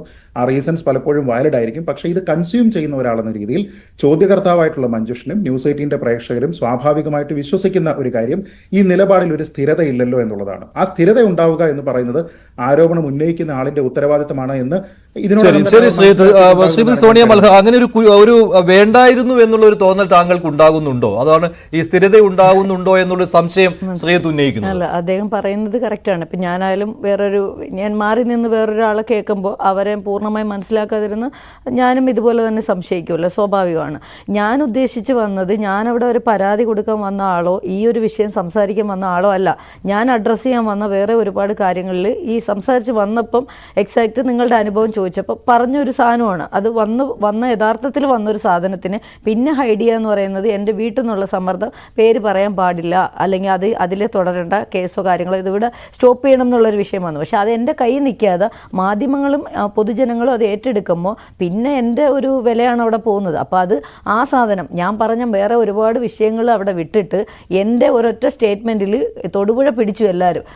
അത് ഞാൻ ക്ലിയർ ചെയ്യേണ്ട ഒരു അവസ്ഥ വന്നപ്പം ഞാനും വിചാരിച്ചു ഫസ്റ്റ് അത് ക്ലിയർ ചെയ്തിട്ട് അടുത്ത വിഷയങ്ങളിലേക്ക് വരാം. അപ്പോൾ അതായിരുന്നു വന്നത്. പിന്നെ എൻ്റെ വീട്ടിൽ എനിക്ക് ഏറ്റവും പ്രധാനം എൻ്റെ മക്കളും എൻ്റെ കുടുംബം തന്നെയാണ്. അത് കഴിഞ്ഞേ ഉള്ളൂ. അപ്പോൾ അവരുടെ ഒരു നിലപാടെന്ന് പറഞ്ഞപ്പം അമ്മേ പേര് പറയണ്ട, ഇത് സ്റ്റോപ്പ് ചെയ്തോളൂ, ഇത് പറഞ്ഞു പോയത് അങ്ങനെ ഇരുന്നോട്ടെ എന്ന് പറഞ്ഞ് അവർ തരുന്ന ഒരു പ്രഷറിൽ എനിക്കത് റിവീൽ ചെയ്യാൻ പറ്റാതെ മാധ്യമങ്ങൾ ചോദിക്കുമ്പോൾ ആണെന്ന് പറഞ്ഞ് എങ്ങനെയെങ്കിലും ഈ വിഷയം ഒന്ന് ക്ലോസ് ചെയ്തോട്ടെ, കാരണം ഓൾറെഡി പുള്ളിക്കെതിരെ വേറെയും കേസുകൾ വരുന്നു. അപ്പോൾ ഓക്കെ ഇത് പതിവാണ്, അല്ലെങ്കിൽ അത് ആ വഴിക്ക് പൊക്കോട്ടെ, കാരണം ഒരു സൗഹൃദത്തിൻ്റെ ഒരു ഇതുണ്ട്, ചെയ്തു പോയ തെറ്റിന് മാപ്പ് പറഞ്ഞു, എല്ലാം ശരിയാണ്. പക്ഷെ ഞാനൊരു എന്നെ ടച്ച് ചെയ്തൊരു സാധനം ഞാൻ പറയേണ്ടി വന്നാൽ അതെനിക്ക് മാറ്റി പറയാൻ പറ്റത്തില്ല. ഈ നിലപാടിലാണ് വന്നത്. പക്ഷെ പേര് പറഞ്ഞില്ല എന്നുള്ളതും അതിന് ഡിലേ വന്നെന്നുള്ളതും പിന്നീട് ആരോപണങ്ങൾ വരുന്നു. അതാണ് കൺഫ്യൂഷൻസ് പബ്ലിക്കിന് വരുന്നത്. അവരെ ഞാൻ കുറ്റപ്പെടുത്തത്തില്ല. പബ്ലിക്കിൻ്റെ നേരെ നിന്ന് നോക്കുമ്പോൾ അങ്ങനെ നിങ്ങൾക്കൊരു ബുദ്ധിമുട്ട് തോന്നിയിട്ടുണ്ടെങ്കിൽ, എൻ്റെ ഒരു വ്യക്തിത്വത്തിന് നിങ്ങൾക്ക് ബുദ്ധിമുട്ട് തോന്നിയിട്ടുണ്ടെങ്കിൽ ഞാൻ നിരുപാധികം മാപ്പ് ചോദിക്കുന്നു. എൻ്റെ വീട്ടിലെ അവസ്ഥയും എൻ്റെ കുഞ്ഞുങ്ങളുടെ ഫേസും എൻ്റെ വീട്ടുകാരുടെ നിർബന്ധത്തിനും വഴങ്ങി അവരുടെ ഡിസ്ക്ലോസ് ചെയ്തിട്ട് എൻ്റെ മുമ്പിലുള്ള പെൺകുട്ടികളുടെ പ്രശ്നം അഡ്രസ്സ് ചെയ്യാൻ വന്നതാണ്. മനസ്സിലായി, ശരിയാണോ ശ്രീമതി സോണിയ മൽഹ? പക്ഷേ ഇപ്പോൾ ജയസൂര്യയുടെ പേര് പറഞ്ഞത് കൊണ്ട് താങ്കൾക്ക് ഒരു ബുദ്ധിമുട്ട് തോന്നുന്നുമില്ല? എനിക്ക് ജീവന ഭീഷണിയുണ്ട്. എൻ്റെ മൊബൈൽ എല്ലാം വാട്സപ്പ് അവർ ഇത് ചെയ്തു, എൻ്റെ ബാങ്ക് അക്കൗണ്ട് മരവിച്ചു. ഞാൻ 2 കോടി മേടിച്ചെന്ന് പറഞ്ഞാൽ 2000 രൂപ തികച്ചില്ല. അപ്പോൾ എനിക്ക് അവർ ആരെങ്കിലും പാവം തോന്നി ഹാക്കേഴ്സ് വല്ലതും തന്ന സന്തോഷം. എന്തായാലും എൻ്റെ ലൈഫ് ഞാൻ കുറേ, ഇത് ഒരു ജയസൂര്യ ഒന്നുമല്ല, ഞാൻ ഇപ്പം നമ്മൾ നിലപാടുകളിൽ കുറച്ച് കൂടുതൽ വന്നപ്പോൾ പല പെൺകുട്ടികളും ആരോപണങ്ങളായിട്ട് ഇപ്പം എനിക്ക് വരുന്ന ആരോപണങ്ങൾ പല ആളുകൾ എന്നോട് പറയുന്നു. സിനിമയുടെ അകത്തുനിന്ന് വരുന്ന സംഭാഷണങ്ങൾ, അമ്മ തകർന്നു, മാക്ട് തകർന്നു, ഫെഫ്ക തകർന്നു, ഏതോ പെണ്ണുങ്ങളൊക്കെ വന്ന് എന്തൊക്കെയോ ആരോപണം പറഞ്ഞ് അത് അങ്ങനെ ആ വഴിക്ക് പോയേനെ. സോണിയ മൽഹാറിൻ്റെ നിലപാടുകൾ വന്ന് മാധ്യമങ്ങൾ ഏറ്റെടുത്തുകൊണ്ട് ഇതിനെ ശക്തമാക്കി. വല്ല ആവശ്യമുണ്ടായിരുന്നു സിനിമയുടെ പ്രൊഡക്ഷൻ ഉൾപ്പെടെ ഓണച്ചിത്രങ്ങൾ ഉൾപ്പെടെ ഇനി അങ്ങോട്ടുള്ള ചലച്ചിത്ര മേഖലയെ സ്തംഭിപ്പിച്ചപ്പോൾ നിങ്ങൾക്ക് എന്ത് കിട്ടി? ഇതാണ് എൻ്റെ അടുത്ത് ചോദിക്കുന്നത്. ഇപ്പം എനിക്ക് എൻ്റെ മുമ്പിൽ വന്ന് ഞാൻ ഒരു കൺസേൺ എൻ്റെ ജീവിതത്തിൽ ഇനി എനിക്കൊന്നും വരാനില്ല. ഞാൻ ചിന്തിക്കണം, എനിക്ക് നല്ല സിനിമകൾ അഭിനയിക്കണം, കംഫർട്ടാവുന്ന സാധനങ്ങൾ ചെയ്യണമെന്നൊക്കെ വിചാരിച്ചിരുന്നു. ഇനി ഞാൻ ഇപ്പം മാധ്യമങ്ങളോട് പറയാം, എനിക്ക് നിങ്ങൾ സിനിമ തന്ന മര്യാദയ്ക്കാണ് ഞാൻ വന്ന് അഭിനയിക്കുക. എനിക്ക് പക്ഷേ സോഷ്യൽ സർവീസ് ചെയ്യാനും എൻ്റെ കുടുംബത്തെ നോക്കാനും ഈ നാട്ടിൽ അന്തസ്സോടെ തലയുയർത്തി ജീവിക്കാനുള്ള സാഹചര്യം നിങ്ങൾ തരണം. അതിനിടപെട്ടാൽ മാത്രമേ പ്രശ്നമുള്ളൂ. സിനിമ നിങ്ങൾക്ക് തരാൻ മനസ്സിലായി തരേണ്ട. ഞാനൊരു സിനിമാ സംഘടനയിലും ഉള്ള ആളല്ല. പക്ഷേ എന്നെ തടസ്സപ്പെടുത്തുന്ന രീതിയിൽ ഏതെങ്കിലും ബുദ്ധിമുട്ടുകളിലേക്ക് വന്നാലാണ് അപ്പോഴത്തേക്ക് ബാക്കി ആ സമയത്ത് നമുക്ക് നോക്കാമല്ലോ. ഞാൻ ജയസൂര്യയുടെ സംഭവം ഉണ്ടായി, ജയസൂര്യ മോശമായി പെരുമാറിയത്, അത് കുറച്ചു പേർക്കെങ്കിലും അറിയാമായിരുന്നു. അവർക്കാർക്കും അറിയത്തില്ല, ആ സ്ഥലത്ത് ആർക്കും അറിയത്തില്ല. അന്നത് കഴിഞ്ഞു. അപ്പം തന്നെ ഞാനിങ്ങനെ കണ്ണ് നിറഞ്ഞൊഴിയായിരുന്നു. കാരണം നമ്മുടെ ഫസ്റ്റ് അനുഭവമാണല്ലോ. നമ്മളങ്ങനെ ആദ്യമായിട്ടാണ് ഇങ്ങനത്തെ ഒരു ഇത് വന്നപ്പോൾ ചെറുതായിട്ടൊന്ന് ഭയന്നു എന്നുള്ളതാണ്. അങ്ങനെ പേടിപ്പിച്ചില്ല. പെട്ടെന്ന് നമ്മൾ അൺഎക്സ്പെക്റ്റഡ് ഒരാൾ പിടിക്കുമ്പോൾ അത് ഇത്രയും വലിയ നടൻ, എനിക്ക് അതായിരുന്നു അദ്ദേഹത്തിൻ്റെ ഒരു മഹിമ പോയെന്നൊക്കെയാണ്. ഞാൻ അതെന്തിനാ അങ്ങനെ ചെയ്തതെന്നൊക്കെ ഉള്ളൊരു ഇതായിരുന്നു. അപ്പോൾ എൻ്റെ കണ്ണിങ്ങനെ നിറഞ്ഞൊഴിയപ്പോൾ പറഞ്ഞു മേക്കപ്പ് ചെയ്തിട്ട് വേഗം വന്ന് അഭിനയിക്കാൻ പറഞ്ഞു. അത്രേ ഉള്ളൂ. ആ ലൊക്കേഷനിൽ ആരോടും പറയരുതെന്നും പറഞ്ഞു. അപ്പോൾ അതവിടെ തീർന്നു. 4 ദിവസം കൂടി ഷൂട്ട് കഴിഞ്ഞ് വീട്ടിൽ വന്നു. ഫസ്റ്റ് ബാഗ് കൊണ്ട് വെച്ച ഉടനെ ഞാൻ മനോട്ടനോട് പറഞ്ഞു, ഇങ്ങനെ ഒരു സംഭവം ലൊക്കേഷനിൽ നടന്നു, ഇന്ന ആളിതേപോലെ ചെയ്തു എന്ന് പറഞ്ഞപ്പം അദ്ദേഹത്തിന് അത് ഭയങ്കര ഷോക്കായി. അങ്ങനെ 3-4 പടങ്ങൾ പിന്നെ ഇനിയിപ്പം അങ്ങനെ കംഫർട്ടല്ലാത്ത സാധനങ്ങളിലേക്കൊന്നും പോകണ്ടെന്നുള്ളൊരു കരുതൽ വന്നിരുന്നു. അതിനുശേഷം പിന്നെ എൻ്റെ വീട്ടിലെ കുറച്ച് സാഹചര്യങ്ങൾ, നല്ല ലൊക്കേഷൻ. അപ്പം ഞാൻ ചോദിക്കും, എന്തെങ്കിലും തരത്തിലുള്ള ബുദ്ധിമുട്ടുണ്ടെങ്കിൽ ഞാൻ വരില്ല എന്ന് പറയും. അപ്പോൾ ഒന്ന് എൻ്റെ സേഫ്റ്റി, അത് മാത്രമാണ്. പിന്നെയാണ് ഞാൻ കഥ കേൾക്കുന്നതിലും ശമ്പളവും ചോദിക്കുന്നത്. തന്നില്ലെങ്കിലും കുഴപ്പമില്ല, ഞങ്ങളെ ഉപദ്രവിക്കാതെ വിടുക. എനിക്ക് മറ്റുള്ള ബുദ്ധിമുട്ടിലേക്ക് എന്നെ കൊണ്ട് പറ്റില്ല. അതുകൊണ്ടാണ് നമ്മൾ കൂടുതലും കേൾക്കുന്നത് അതാണ്. പിന്നെ ഇത് തടയാൻ തുടങ്ങിയപ്പം കുറഞ്ഞു. പക്ഷേ എൻ്റെ മുമ്പിലുള്ളവരുടെ പ്രശ്നങ്ങൾ മാറുന്നില്ല. ഞാൻ അഡ്രസ്സ് ചെയ്യുന്ന അതാണ്. എനിക്ക് എൻ്റെ ശരീരത്ത് കൺസെൻ്റ് ഇല്ലാതെ തൊട്ടത് ഈ ഒരു കേസേ ഉള്ളൂ. ബാക്കിയൊക്കെ വളഞ്ഞു വരുമ്പോൾ പിന്നെ നമുക്ക് മനസ്സിലായി ഇവന്മാരെ സൂക്ഷിക്കണം. നമ്മൾ കാണുന്ന വലിയ ഇതുള്ള ആളുകളൊന്നും ചിലപ്പോൾ അങ്ങനെ ഉള്ളൊരിതായിരിക്കത്തില്ല. അവരേത് സമയത്തും അവരുടെ ഉള്ളിലൊരു മൃഗം ഉണ്ടാകാം. ചിലപ്പോൾ നമ്മളെ അറ്റാക്ക് ചെയ്യാം, അല്ലെങ്കിൽ നമ്മൾ അറിയാതെ എന്തെങ്കിലും കാര്യങ്ങൾ. ഇപ്പോൾ ഈ കേസിൽ ഉൾപ്പെട്ടിട്ടുള്ള ആളുകളുണ്ടല്ലോ, FIR ആർക്കൊക്കെ എതിരെയാണോ രജിസ്റ്റർ ചെയ്തിരിക്കുന്നത്, അവരുടെ കാര്യത്തിലും ഇപ്പോൾ അവരെ കുടുക്കിയതാണ് എന്ന രീതിയിലൊക്കെ കാര്യങ്ങൾ വിമർശനങ്ങളൊക്കെ താങ്കൾ ശ്രദ്ധിക്കുന്നുണ്ടല്ലോ. താങ്കൾക്ക് അങ്ങനെ തോന്നുന്നുണ്ടോ മറ്റു നടിമാർ ഉന്നയിച്ചിരിക്കുന്ന ആരോപണങ്ങൾ അത് സത്യസന്ധത ഇല്ലാത്തതാണ് എന്നൊരു തോന്നൽ താങ്കൾക്ക് ഉണ്ടാകുന്നുണ്ടോ? കാരണം ഈ നടന്മാരെ എല്ലാം താങ്കൾക്കും നേരിട്ട് അറിയാവുന്നതാണല്ലോ പല സെറ്റുകളിലായിട്ട്. ഞാൻ പൂർണ്ണമായിട്ടും അത് 100% അങ്ങോട്ട് ഈ പറയുന്നത് എല്ലാ ആരോപണങ്ങളും കൃത്യമാവണമെന്നില്ല. എന്നാൽ പോലും ഇതിൻ്റെ സാധ്യതകൾ തള്ളിക്കളയാൻ പറ്റില്ല. കാരണം ഇതെല്ലാവരും മുൾമുനയെ നിൽക്കുന്നതാണ്. പല അനുഭവങ്ങളുണ്ട്, പേരുകൾ എടുത്ത് പറയുന്നില്ലെങ്കിലും നമ്മൾക്ക് പല അനുഭവങ്ങളുണ്ട്. അപ്പം ഇത് അന്വേഷണ പരിധിക്ക് വന്ന് തെളിയിക്കട്ടെ. അല്ലാതെ ഇത് രാഷ്ട്രീയമായ ഗുണ്ടാണെന്ന് പറഞ്ഞിട്ട് ഒരു പെണ്ണ് പച്ചയ്ക്ക് വന്നിരുന്ന ഒരു ചെറിയ കുട്ടി പറയുന്നു സിദ്ധി സാനെ പോലെ ഒരു ബംഗാളി നടി. എനിക്ക് ഏറ്റവും അപമാനം തോന്നിയത് കേരളത്തിലേ നിങ്ങൾ പിച്ചി ചീന്തുന്നു, പിന്നെ ബംഗാളി നടി വന്ന് അവരെയും ഇതാക്കിയെന്ന്. സത്യം പറഞ്ഞാൽ ഞാൻ മീഡിയ കാണുമെന്ന് വിചാരിച്ചത് ആ ഒരൊറ്റ വിഷയം തുടങ്ങിയതാണ്. പിന്നെ നോക്കുമ്പോൾ ഇവിടുത്തെ വലിയ നടികളൊക്കെ ഒരു സംഘടനയുടെ ഭാഗമായിട്ട് നിൽക്കുന്ന നടികളോട് ഹേമ കമ്മിറ്റി റിപ്പോർട്ടുമായിട്ടുള്ള നിങ്ങളുടെ അഭിപ്രായം എന്താണെന്ന് മീഡിയ ചോദിക്കുമ്പോൾ ഒരു വലിയ നടി സൈഡിൽ കൂടെ ചിരിച്ചുകൊണ്ട് ഒരു ഇത് പോയി. അവരുടെ നിലപാടായിരിക്കാം. പക്ഷേ എനിക്കെന്തോ ഒരു ഭയങ്കര ഒരു ഇത്. കാരണം ഇതൊരു വലിയ സെലിബ്രിറ്റിക്ക് ഒരു റേപ്പ് വരുമ്പോൾ മാത്രമല്ലല്ലോ പ്രത്യേക സംഘടന ഉണ്ടാകുന്നു, അതിന് വേണ്ടി ഇറങ്ങുന്നു. അതല്ല, എല്ലാ പെണ്ണുങ്ങൾക്കും ഈ സെയിം സാധനം ആ സ്പേസ് കൊടുക്കണം. അത് ചെറിയ നടിയോ വലിയ നടിയോ. കേരളത്തിലൊരു പെൺകുട്ടി ആക്രമിക്കപ്പെട്ടാൽ അതിന് പബ്ലിസിറ്റി ഇല്ലാതെ തന്നെ ഒരു പെൺകുട്ടി ആക്രമിക്കപ്പെട്ടാൽ അവളുടെ സത്വത്തിന് എല്ലാ മനുഷ്യരും ഒരേ പിന്തുണ കൊടുക്കണം. അതാണ് പെണ്ണ്, അതാണ് സ്ത്രീ, അതാണ് സ്ത്രീ സംഘടന. അല്ലാതെ നമുക്ക് പ്രത്യേക ലാഭമുള്ള അല്ലെങ്കിൽ നമുക്കൊരു സോഷ്യൽ മൈലേജ് കിട്ടുന്ന മീഡിയ അറ്റൻഷൻ കിട്ടുന്ന കാര്യങ്ങൾ ഇടപെടുന്ന ചില ആളുകളെ കണ്ടിട്ടുണ്ട്. എനിക്ക് അതിനോട് താല്പര്യമില്ല. ഞാനൊക്കെ ഇതിൽ അറിയാതെ വന്നുപെട്ടെ. എനിക്ക് സംസാരിക്കാൻ വേണ്ടിയിട്ടൊരു സാഹചര്യം ഇല്ലാതിരുന്നപ്പോൾ എനിക്ക് ഏറ്റവും സങ്കടം തോന്നിയത് ഇത്തരം കാര്യങ്ങൾ. പിന്നെ ജോമോൾ എന്ന് പറയുന്ന പേര് തന്നെ പറയുകയാണ്, ജോമോൾ ഒന്ന് പറയുകയാണ് ഇൻഡസ്ട്രിയിൽ അങ്ങനെ ഒരു പ്രശ്നങ്ങളേ ഇല്ലയെന്ന്. ഒന്നുകിൽ ജോമോൾ സേഫായിരിക്കാം, നിങ്ങൾ പോയ സാഹചര്യത്തിൽ നിങ്ങൾ സേഫാണെങ്കിലും നിങ്ങൾ പറയേണ്ട നിലപാട് ഇതായിരുന്നു. ഞാൻ വന്ന ലൊക്കേഷനിൽ ഞാൻ സേഫായിരുന്നു, ഇൻഡസ്ട്രിയിൽ പ്രശ്നങ്ങളുണ്ടെങ്കിൽ നമുക്ക് പരിഹരിക്കാം, പഠിക്കാമെന്ന് പറയുന്നതിനൊരു വെള്ളപൂശൽ വന്നപ്പോൾ അതും എൻ്റെ മനസ്സിൽ കൊണ്ടു. പിന്നെ അങ്ങനെ പല പല വിഷയങ്ങൾ വന്നതോടൊപ്പമാണ് ബംഗാളി നടിയുടെ ഒരു വിഷയം വരുന്നത്. അതോടുകൂടി ഞാൻ ഭയങ്കരമായിട്ട് എനിക്ക് കിടന്നിട്ട് ഉറക്കമാണ്. സത്യം പറയാമല്ലോ, മീഡിയയുടെ മുമ്പ് പറയാം, നമുക്ക് ഇവരോട്ടൊന്നും ഡയറക്റ്റ് ബന്ധമില്ല. എങ്കിൽ പോലും അന്യനാട്ടിലെ ഒരു ലേഡി വന്ന് അന്യ സംസ്ഥാനത്തിലെ ഒരു വലിയ നടി വന്നിട്ട് ചലച്ചിത്ര മേഖലയിൽ സർക്കാരിൻ്റെ ഭാഗമായിട്ടിരിക്കുന്ന ഒരു വലിയ വ്യക്തിത്വത്തിനെ കുറിച്ചാണ് വലിയൊരു അലിഗേഷൻ പറയുന്നത്. എനിക്ക് അതുപോലെ ഈ മുകേഷ് ഉണ്ടല്ലോ, മുകേഷിനെതിരെ പരാതി കൊടുത്തിരിക്കുന്ന നടിയെ കുറിച്ച് പറയുന്നത് ബ്ലാക്ക് മെയിലിംഗ് നടത്തുന്നു എന്നാണ്. അതിന് അദ്ദേഹത്തിന്റെ കയ്യിൽ കുറെ സന്ദേശങ്ങളുണ്ട് എന്നൊക്കെ പറയുന്നുണ്ട്. ഇത്തരം കാര്യങ്ങൾ കേസിൽ നിന്ന് രക്ഷപ്പെടുവാനുള്ള ഒരു തന്ത്രം മാത്രമാണ് എന്നാണോ താങ്കൾ കരുതുന്നത്? അതോ അവിടെയും ഇത് വരുന്നുണ്ടല്ലോ, ഈ പണം തട്ടുവാനുള്ള മാർഗമാണ്, അങ്ങനെയുള്ള മൊഴികളാണ് വരുന്നതെന്ന്? അതെ, ഈ ഹണി ട്രാപ്പ് സാധനങ്ങൾ പണ്ട് മുതലേ ഉള്ളതാണ്. പക്ഷേ നമ്മളൊരു പ്രസ്ഥാനത്തിൽ ഇരിക്കുമ്പോൾ MLA പോലെ ഒരാൾക്ക് വിവരമില്ലായ്മ ഇല്ലല്ലോ, അദ്ദേഹത്തിന് നിയമങ്ങളെക്കുറിച്ച് നല്ലതായിട്ട് അറിയാം. അപ്പോൾ ഏതെങ്കിലും ഒരു സ്ത്രീ വന്ന് അത്ര അലിഗേഷൻ വന്ന് ആ സ്പോട്ടിൽ ഇറങ്ങണ്ടേ, അപ്പോഴേ താങ്കളുടെ മുഖം രക്ഷിക്കാമായിരുന്നല്ലോ. അതിപ്പം മുകേഷ് സാറിന് നേരത്തെ തന്നെ ഇറങ്ങാമായിരുന്നു. എന്നെ ഒരു സ്ത്രീ ഇതേപോലെ ബ്ലാക്ക് മെയിൽ ചെയ്യുന്നു, എവിടെയും താങ്കൾ പറഞ്ഞതായിട്ട് എൻ്റെ അറിവില്ലായ്മ എന്നറിയില്ല, ഞാൻ കേട്ടിട്ടില്ല. അപ്പോൾ ഇപ്പം ആ സ്ത്രീ ഇത്ര അലിഗേഷൻ ഇത്രയും വർഷം കഴിഞ്ഞു അത് പറയുന്നു, താങ്കൾ തന്നെ പറയുന്നു ചാറ്റുണ്ട് അവരെന്നെ ബ്ലാക്ക് മെയിൽ ചെയ്യുന്നു. അപ്പോൾ അതിലെന്തോ ഒരു അവ്യക്തത കുറവുണ്ട് മുകേഷ് സാറെ. താങ്കൾ മാറി നിന്ന് അന്വേഷണത്തെ നേരിട്ട് അതായിരിക്കും നല്ലതെന്ന് തോന്നുന്നു. കാരണം കണ്ടില്ലേ, ഇപ്പം തന്നെ അമ്മയിലുള്ള അംഗങ്ങളല്ലേ, ആരും പറഞ്ഞില്ല ഇത്രയും പേരോട് ഒരുമിച്ച് അങ്ങ് പോകാൻ. ഒരു കുടുംബത്തിൽ എന്തെങ്കിലും ചെറിയൊരു വിഷയം വരുമ്പോൾ അപ്പൂപ്പനും അമ്മൂമ്മയും മക്കളും ചെറുകുട്ടികളും എല്ലാം കൂടെ വീടും കത്തിച്ച് പോണ പോലത്തെ ഒരു ഇതായിപ്പോയി. അങ്ങനത്തെ ഒരു രാജ്യമായിപ്പോയി. എന്നെ സംബന്ധിച്ച് അതാണ്. അലിഗേഷനിൽ പെട്ടവർ മാറി നിന്ന് അന്വേഷണത്തെ നേരിട്ടാൽ ഓക്കെ. മുകേഷുമായിട്ട് സിനിമകളിൽ ഒന്നിച്ച് അഭിനയിക്കാൻ താങ്കൾക്ക് അവസരം കിട്ടിയിട്ടുള്ളത്? ഞാൻ ഏതോ 1-2 ലൊക്കേഷനിൽ കണ്ടിട്ടുണ്ട്, എനിക്ക് അങ്ങനെ അടുത്തിടപഴകിയിട്ടില്ല. പല ഇതുണ്ട്. അപ്പം ഞാൻ അതിലേക്ക് കൂടുതൽ കടക്കുന്നില്ല. പക്ഷേ അങ്ങേക്ക് ഓർമ്മയുണ്ടായിരിക്കും നമ്മൾ സംസാരിച്ചിട്ടുള്ളത്. അപ്പോൾ അതിലേക്കൊന്നും എനിക്ക് കൂടുതൽ കടക്കാൻ താല്പര്യമില്ല. പക്ഷേ ഈ പറഞ്ഞ പോലെ അങ്ങ് മാറി നിന്ന് ഒരു അന്വേഷണത്തെ നേരിട്ട് കൊണ്ട് ഒരു ക്ലീൻ ചിറ്റ് നൽകാൻ താങ്കൾക്ക് താല്പര്യമില്ല അല്ലേ? അങ്ങനെ പറയേണ്ടി വരും മേ ബി. അപ്പോൾ താങ്കൾ ഒരു അലിഗേഷനിൽ പെട്ടു. ഞങ്ങൾ നമ്മുടെ നാടിനെ ഭരിക്കുന്ന കൊല്ലം ജില്ലയുടെ തന്നെ ഒരു MLA ആണ്. അപ്പോൾ അങ്ങേക്ക് അങ്ങയുടെ ഒരു ക്രെഡിബിലിറ്റിയെ ബാധിക്കുന്ന വിഷയങ്ങളാണ് വന്നുകൊണ്ടിരിക്കുന്നത്. സർക്കാരിനെ പ്രതിരോധത്തിലാക്കിക്കൊണ്ടിരിക്കുകയാണ്. അപ്പോൾ അങ്ങ് ഒരു ഉറച്ച നിലപാടെടുത്ത് മാറി നിന്ന് അന്വേഷണത്തെ നേരിടണം. ഏത് ഹണി ട്രാപ്പുകാരിക്കും മറുപടി കൊടുക്കാൻ ആർജവമുള്ള സർക്കാരല്ലേ ഇരിക്കുന്നത്. അങ്ങനെ എന്തിനാണ് താങ്കൾ പേടിച്ച് മാറുന്നു എന്നൊക്കെ നമുക്ക് വിഷമം തോന്നി. അങ്ങനെയൊന്നും പോകണ്ട മുകേഷ് സാറേ. നിങ്ങൾ മാറി നിന്ന് മാധ്യമങ്ങളെ കാണാൻ തൻ്റെ അടുത്ത് ഞാൻ കണ്ടില്ലേ, എനിക്കൊന്നും അറിയാത്ത ഒരാളാണ്. നിങ്ങളൊക്കെ വലിയ വലിയ ആൾക്കാരാണ്, മാധ്യമങ്ങൾ ഡെയിലി ഫേസ് ചെയ്യുന്ന ആൾക്കാരാണ്. ഞാനൊരു സാധാരണക്കാരിയാണ്. ഞാൻ ഇങ്ങനെ ഒന്നും അഡ്രസ്സ് ചെയ്തിട്ടില്ല. ഞാനിപ്പോൾ ഇത്രയും എനിക്കെന്താ ഒളിച്ചോടാത്തത്? എന്നെ കൊല്ലുന്നത് വരെ ഞാൻ പറയും. എനിക്ക് മരിക്കാൻ പേടിയില്ല. ഞാനത് പറയുക, ഇന്നലെ മുതൽ ഞാൻ പേര് വെളിപ്പെടുത്തി കേസ് എടുത്തത് മുതൽ എനിക്ക് ഒരുപാട് പ്രശ്നങ്ങളുണ്ട്. അതിനൊന്നും ഞാൻ നോക്കുന്നില്ല. ഇഷ്ടം പോലെ നയത്തിലാണ് പറയുന്നത്, മീഡിയ കാണരുത്, പിന്നെ വേറെ എന്തെങ്കിലും പ്രശ്നങ്ങളുണ്ടോ, സാമ്പത്തിക വിഷയങ്ങളാണോ, ഇത്തരം ചോദ്യങ്ങളെല്ലാം ഞാൻ അവിടെ വെച്ച് ബ്ലോക്ക് ചെയ്യുന്നുണ്ട്. എനിക്കറിയാത്ത നമ്പറിൽ നിന്ന് വിളികൾ വരുന്നുണ്ട്, എൻ്റെ പിന്നെ വാട്സപ്പ് ബ്ലോക്ക് ചെയ്യുന്നു, അങ്ങനെയുള്ള ഒരുപാട് വിഷയങ്ങളുണ്ട്. എനിക്ക് എൻ്റെ സുരക്ഷിതത്വം ഭഗവാന്റെ കയ്യിലും ഇവിടുത്തെ നല്ല മനുഷ്യരായ ആളുകളുടെ പ്രാർത്ഥനയിൽ ഉണ്ടാവും. പിന്നെ മരിക്കാൻ വിധിയുണ്ടെങ്കിൽ എങ്ങനെ നമ്മൾ പോകണമെന്ന് നമുക്കറിയത്തില്ല. എനിക്കാണെങ്കിൽ അങ്ങനത്തെ ഒരു ഭയമുള്ള ആളല്ല. എനിക്കിപ്പം വല്ലാത്തൊരു ധൈര്യം. കാരണം എൻ്റെ നാട്ടിലെ പെൺകുട്ടികളുടെ മാനത്തിന് വില പറഞ്ഞുകൊണ്ടുള്ള കളിയാണ് ഈ നടക്കുന്നത്.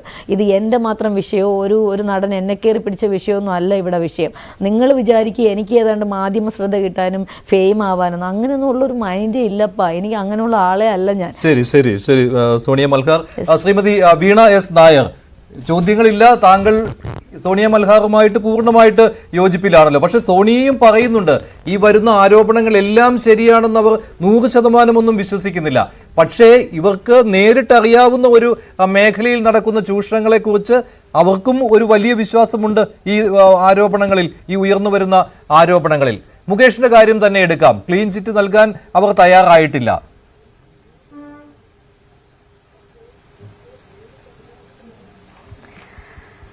തീർച്ചയായും ശ്രീമതി സോണിയ മൽഹാർ സംസാരിച്ചതിൽ നിന്ന് ഞാനും മനസ്സിലാക്കുന്നത് അങ്ങനെ തന്നെയാണ്. വാസ്തവം പറഞ്ഞു കഴിഞ്ഞാൽ ഒരു നിഗൂഢതയിലേക്ക് വീണ്ടും അദ്ദേഹത്തിന്റെ പേര് ഒരിക്കൽ കൂടി എത്തിച്ചേർന്നു എന്നുള്ളതാണ്. കാരണം പൂർണ്ണമായും എന്താണ് സംഭവിച്ചിട്ടുള്ളതെന്നോ അല്ലെങ്കിൽ കാഴ്ചപ്പാടെന്നോ അനുഭവമെന്നോ ഇവിടെ പങ്കുവെക്കുന്നുമില്ല. അത് അവരുടെ വ്യക്തിപരമായ താല്പര്യമാണ്. പക്ഷെ ഇതിനകത്ത് നമ്മൾ ശ്രദ്ധിക്കേണ്ട ഒരു കാര്യം, ഇപ്പോ കേരളത്തിൽ ഹേമ കമ്മിറ്റി റിപ്പോർട്ട് പുറത്തു വന്നതിന് ശേഷം ഉണ്ടായിട്ടുള്ള വെളിപ്പെടുത്തലുകൾക്ക് വലിയൊരു തുടക്കം കുറിച്ചത് ശ്രീലേഖ മിത്ര എന്ന് പറയുന്ന ഒരു ബംഗാളി നടിയാണ്.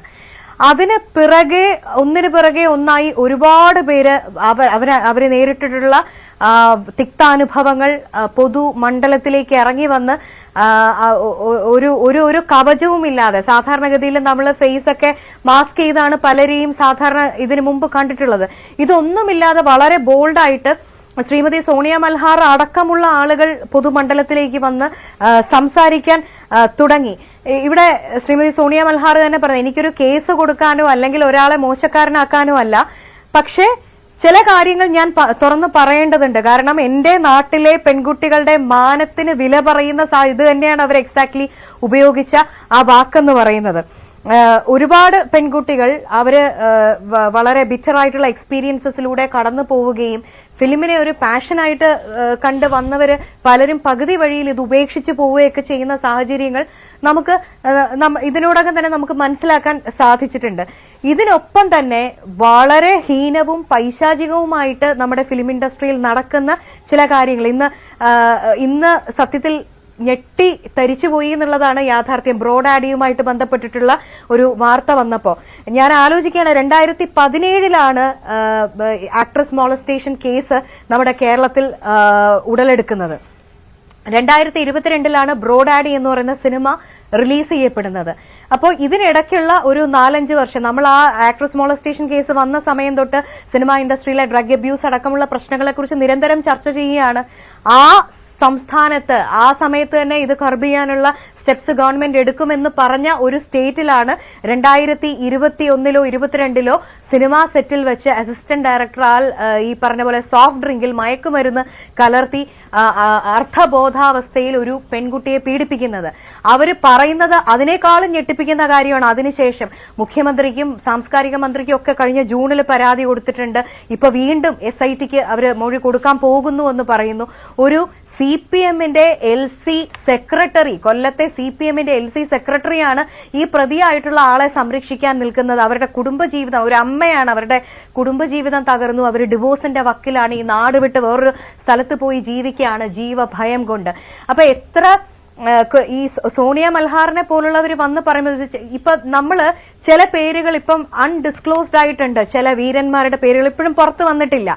ചിലപ്പോ ഈ പറഞ്ഞ പേരുകളിൽ തന്നെ ഉള്ളവർ തന്നെ ആയിരിക്കാം. പക്ഷെ ഈ അനുഭവസ്ഥരായിട്ടുള്ളവർ ആ പേര് ഡിസ്ക്ലോസ് ചെയ്യുന്നില്ല, പല കാരണങ്ങളും കൊണ്ടെന്നുള്ളത് മാത്രമേ ഉള്ളൂ. അപ്പോ ഒന്നോ രണ്ടോ പേര് ഒരാളുടെ പേര് പറയുമ്പോൾ അയാളിൽ നിന്ന് ബിറ്റർ എക്സ്പീരിയൻസസ് ഉണ്ടായിട്ടുള്ള ഒരാൾ വിചാരിക്കും ഞാൻ കൂടി ഇത് തുറന്ന് പറയണം. കാരണം ഇയാൾ ഒരു ഹാബിച്വൽ, നോക്ക് ഇതെല്ലാം ഹാബിച്വൽ ഒഫൻഡേഴ്സ് ആണ്. ഒന്നിലധികം സിനിമ ശരിയാണ് വീണ, അങ്ങനെ മൾട്ടിപ്പിൾ കേസസ് ആണ് വരുന്നത്. ഇപ്പോൾ ജയസൂര്യക്കെതിരെ തന്നെ സമാന രീതിയിലുള്ള 2 പരാതികളും 2 FIRകളുമാണ് വന്നിട്ടുള്ളത്. താങ്കൾ ബ്രോഡാഡിയിലെ ഒരു നടിക്കുണ്ടായ ദുരനുഭവം പറഞ്ഞതുകൊണ്ട് ഞാൻ ആ വാർത്തയിലേക്ക് പോവുകയാണ്. അവരുമായിട്ട് സംസാരിച്ചിരുന്നു. അവിടെ ആ മോശം അനുഭവം ഉണ്ടായ, ലൈംഗിക ചൂഷണത്തിന് ഇരയായ, അവിടെ റേപ്പാണ് നടന്നത്, അതിന് ഇരയായ ആ കുട്ടിയുമായിട്ട് സംസാരിച്ചിരുന്നു. അവർ ഈ മോശം അനുഭവം തുറന്നു പറയുകയും ചെയ്തു. അത് മാത്രമല്ല, അതിൽ ഞെട്ടിക്കുന്ന ഒരു കാര്യം എന്ന് പറയുന്നത്, കഴിഞ്ഞ തവണ ഈ ഹേമ കമ്മിറ്റി റിപ്പോർട്ടിന്റെ കാര്യത്തിലും നടിമാർ തുറന്നു പറഞ്ഞ കാര്യങ്ങളെക്കുറിച്ചും ഈ സ്ത്രീപക്ഷ നിലപാട് സ്വീകരിച്ച പൃഥ്വിരാജ് സുകുമാരനാണ് ആ സിനിമ സംവിധാനം ചെയ്തത്. അപ്പോൾ അദ്ദേഹത്തിന്റെ സെറ്റിലാണ് ആ ദുരനുഭവം ഉണ്ടായത്. അദ്ദേഹത്തിന്റെ മാനേജരോട് ഇക്കാര്യം പറഞ്ഞു എന്ന് ആ കുട്ടി വ്യക്തമായിട്ട് പറയുന്നുണ്ട്. പിന്നീടാണെങ്കിലും ആ സമയത്ത് പേടി കാരണം പറഞ്ഞില്ല. പക്ഷേ ഈ പരാതി കൊടുത്ത സമയമൊക്കെ ആയപ്പോഴേക്കും മാനേജർ വഴി അറിയിച്ചതാണ് എന്നാണ് ആ കുട്ടി പറയുന്നത്. ആ കുട്ടിക്ക് അനുകൂലമായ ഒരു മറുപടിയും കിട്ടിയില്ല. ആ കുട്ടി തന്നെ, ആ ലൈംഗിക ചൂഷണത്തിനിരയായ ആ കുട്ടി തന്നെ സംസാരിക്കുകയുണ്ടായി. അവരുടെ വാക്കുകളൊന്ന് കേൾക്കാം. എങ്ങനെയാണ് തുടക്കത്തിൽ ചോദിച്ച ചോദ്യം എന്ന് പറയുന്നത്, ഇപ്പോൾ പരാതി കൊടുത്തിട്ടുണ്ടോ എന്ന കാര്യമാണ്. ഈ പരാതിയുടെ ഒരു അവസ്ഥ എങ്ങനെയാണെന്ന് അതേക്കുറിച്ച് അവർ പറയുന്നു. കൊടുത്തിട്ടുണ്ട് സാർ, കൊടുത്തിട്ടുണ്ട്. ഇന്നാണ് പരാതി കൊടുത്തിരിക്കുന്നത്. ഓൾറെഡി ഹൈദരാബാദ് പരാതി കൊടുത്തിട്ടുള്ളതാണ്. FIR 376/N506 case ഫയലിലുള്ളതാണ്. പക്ഷെ പ്രതി ഇപ്പോൾ ഒളിവിലാണ്, ഇതുവരെ കണ്ടുപിടിച്ചിട്ടില്ല. 1 വർഷം കഴിഞ്ഞു. ഇതിപ്പോൾ അവർ പറഞ്ഞത് 1 വർഷം മുൻപ് ഹൈദരാബാദ് പോലീസിന് പരാതി കൊടുത്തതിനെ കുറിച്ചും അതുപോലെ തന്നെ ആദ്യം അവർ പറഞ്ഞത് SITക്ക് ഇന്ന് പരാതി കൊടുത്തതിനെ കുറിച്ചുമാണ്. ഈ ഹൈദരാബാദ് പോലീസ് അന്വേഷണത്തിനായി ഇവിടെ വന്നിരുന്നു, കേരളത്തിൽ വന്നിരുന്നു. അപ്പോഴാണ് വീണ പറഞ്ഞതുപോലെയുള്ള ആ കാര്യങ്ങൾ, CPMന്റെ പ്രാദേശിക നേതാവിന്റെ ഇടപെടൽ ഉണ്ടായത്. അവർ മുഖ്യമന്ത്രിക്ക് പരാതി കൊടുത്തിരുന്നു, സാംസ്കാരിക മന്ത്രിക്ക് പരാതി കൊടുത്തിരുന്നു, ഒന്നും ഉണ്ടായില്ല. ഇപ്പോൾ കൊടുത്തിരിക്കുന്ന പരാതിയുടെ വിശദാംശങ്ങൾ, പിന്നെ അവിടെ സംഭവിച്ച കാര്യങ്ങൾ എന്തൊക്കെയാണെന്ന് അവരുടെ തന്നെ വാക്കുകളിൽ. അന്നത്തെ പരാതിയിൽ ഈ റൂമിൽ വെച്ച് എനിക്ക് ഉണ്ടായ കാര്യങ്ങളെല്ലാമാണ്. അതായത് ഇങ്ങനെ എനിക്ക് സ്പ്രൈറ്റ് തന്നിട്ട്, അതായത് ഞാൻ ഓൾറെഡി ഈ ലൊക്കേഷനിൽ ഷൂട്ടിന് പല പ്രാവശ്യം പോയിട്ടുണ്ട്. അത് കഴിഞ്ഞിട്ട് സെപ്റ്റംബർ 3-ാം തീയതി 4-ാം തീയതി ഷൂട്ടുണ്ട്. അന്ന് ഷൂട്ട് ശംഷാബാദ് വെച്ചായിരുന്നു. അപ്പൊ അത് കഴിഞ്ഞിട്ട് ഷൂട്ട് ഉണ്ടെന്ന് പറഞ്ഞിട്ട് ക്രൂ ഫുള്ളുള്ള ഹോട്ടലിലായിരുന്നു ഞാൻ റൂം ബുക്ക് ചെയ്തിരുന്നത്. അപ്പം ഞാനൊരു 5 മണി ആയപ്പോഴത്തേക്ക് റൂമിലെത്തി. 7 മണിയൊക്കെ ആയപ്പോഴത്തേക്ക് റൂമിലേക്ക് വരികയും അപ്പം എന്നോട് പറഞ്ഞ് ചീഫ് അസോസിയേറ്റിന്റെ അടുത്ത് നമുക്ക് പോകാം, അവിടെ സംസാരിക്കാമെന്ന് പറഞ്ഞുകൊണ്ട് ചീഫ് അസോസിയേറ്റിന്റെ അടുത്തോട്ട് പോകാമെന്ന് പറഞ്ഞ് എനിക്ക് വർത്താനം പറഞ്ഞുകൊണ്ടിരുന്നതിനിടയ്ക്ക്, അതായത് ഞാൻ റൂമിൽ ഇങ്ങനെ ഗ്ലാസ്സാ, അപ്പൊ ആ ഗ്ലാസിന്റെ അടുത്ത് ഇങ്ങനെ ജസ്റ്റ് 2 സൈഡിലെ ഈ വിൻഡോ കട്ടൺ ഓപ്പൺ ചെയ്തിട്ടുകൊണ്ട് വർത്താനം പറഞ്ഞുകൊണ്ട് എനിക്ക് സ്പ്രൈറ്റ് തന്നു. ആ സ്പ്രൈറ്റിനകത്ത് തന്നു കഴിഞ്ഞപ്പോ തൊട്ട് എനിക്ക് പെട്ടെന്നൊരു തലവറക്കവും വല്ലാതെ വന്നു കഴിഞ്ഞ് പിന്നെ ഞാൻ എണീക്കുമ്പോഴത്തേക്ക് രാത്രി 11 മണിയായി. 11 മണിയായപ്പം എനിക്ക് എന്റെ ദേഹത്തെല്ലാം, അതായത് എന്നെ യൂസ് ചെയ്തെന്ന് എനിക്ക് നന്നായിട്ട് മനസ്സിലായി. എനിക്ക് ഡ്രസ്സൊന്നും ഇല്ലായിരുന്നു. എന്നിട്ട് എന്റെ ദേഹത്തെല്ലാം സ്റ്റെം ഉണ്ടായിരുന്നു. ഞാൻ പിന്നെ പെട്ടെന്ന് കുളിച്ചിട്ട് ഞാൻ എന്റെ ഫ്രണ്ട്സിനെ വിളിച്ചിട്ട് ഞാനിങ്ങനെ ഈ സംഭവങ്ങൾ വന്നപ്പോൾ അവർ വന്ന് പെട്ടെന്ന് റൂം കാലി ചെയ്തോ, കാരണം ഇനി അടുത്ത ക്രൂ മുഴുവൻ അവിടെ ഉള്ളതല്ലേ, അപ്പൊ വേറെ ആരെങ്കിലും വരുമോ എന്ന് അറിയത്തില്ല, കാലി ചെയ്തോളാൻ പറഞ്ഞു. ഞാൻ പിന്നെ പെട്ടെന്ന് അപ്പം തന്നെ ഞാൻ ഈ സംഭവങ്ങളല്ല പറയുന്നത്, എനിക്ക് തീരെ മേല, എനിക്ക് വയ്യ, എന്നെ വന്ന് കൊണ്ടുപോകുന്നു പറഞ്ഞ് ഞാൻ ഹസ്ബൻഡിനെ വിളിച്ചിട്ട് രാത്രി 1 മണിയായപ്പോൾ ഹസ്ബൻഡ് റൂമിൽ നിന്ന് എന്നെ വിളിച്ച് കൊണ്ടുപോയി, വീട്ടിലേക്ക് കൊണ്ടുപോയി. അത് കഴിഞ്ഞിട്ട് ഈ വ്യക്തി പിറ്റേ ദിവസം രാവിലെ 5 മണിക്ക് എനിക്ക് ഈ ഫോട്ടോ 1 ടൈം ഓപ്പൺ ആയിട്ട് വാട്സപ്പിൽ ഇട്ട് തന്നു. എന്നിട്ട് എന്നോട് പറഞ്ഞിട്ട് സൈറ്റിലെല്ലാം അപ്ലോഡ് ചെയ്യും, അല്ലെന്നുണ്ടെങ്കിൽ പൈസ വേണമെന്ന് പറഞ്ഞിട്ട് അങ്ങനെ എന്നോട് പൈസ വാങ്ങി. അതിനിടയ്ക്ക് സെപ്റ്റംബർ 9-ാം തീയതി ഞാൻ ഓല ബുക്ക് ചെയ്ത് ഈ വ്യക്തിയെ പിന്നെയും കാണാൻ പോയി. വേറെ ഒന്നുമില്ല, അവന്റെ ഫോൺ മേടിച്ചിട്ട് നശിപ്പിക്കാൻ വേണ്ടിയിട്ടായിരുന്നു. ഞാൻ ഫോൺ മേടിച്ച് പൊട്ടിച്ചെങ്കിലും ഫോൺ പുള്ളി എടുത്തു. അതായത് ഞാൻ ഓല ബുക്ക് ചെയ്ത ഓലയെ വെച്ചാണ് അത്.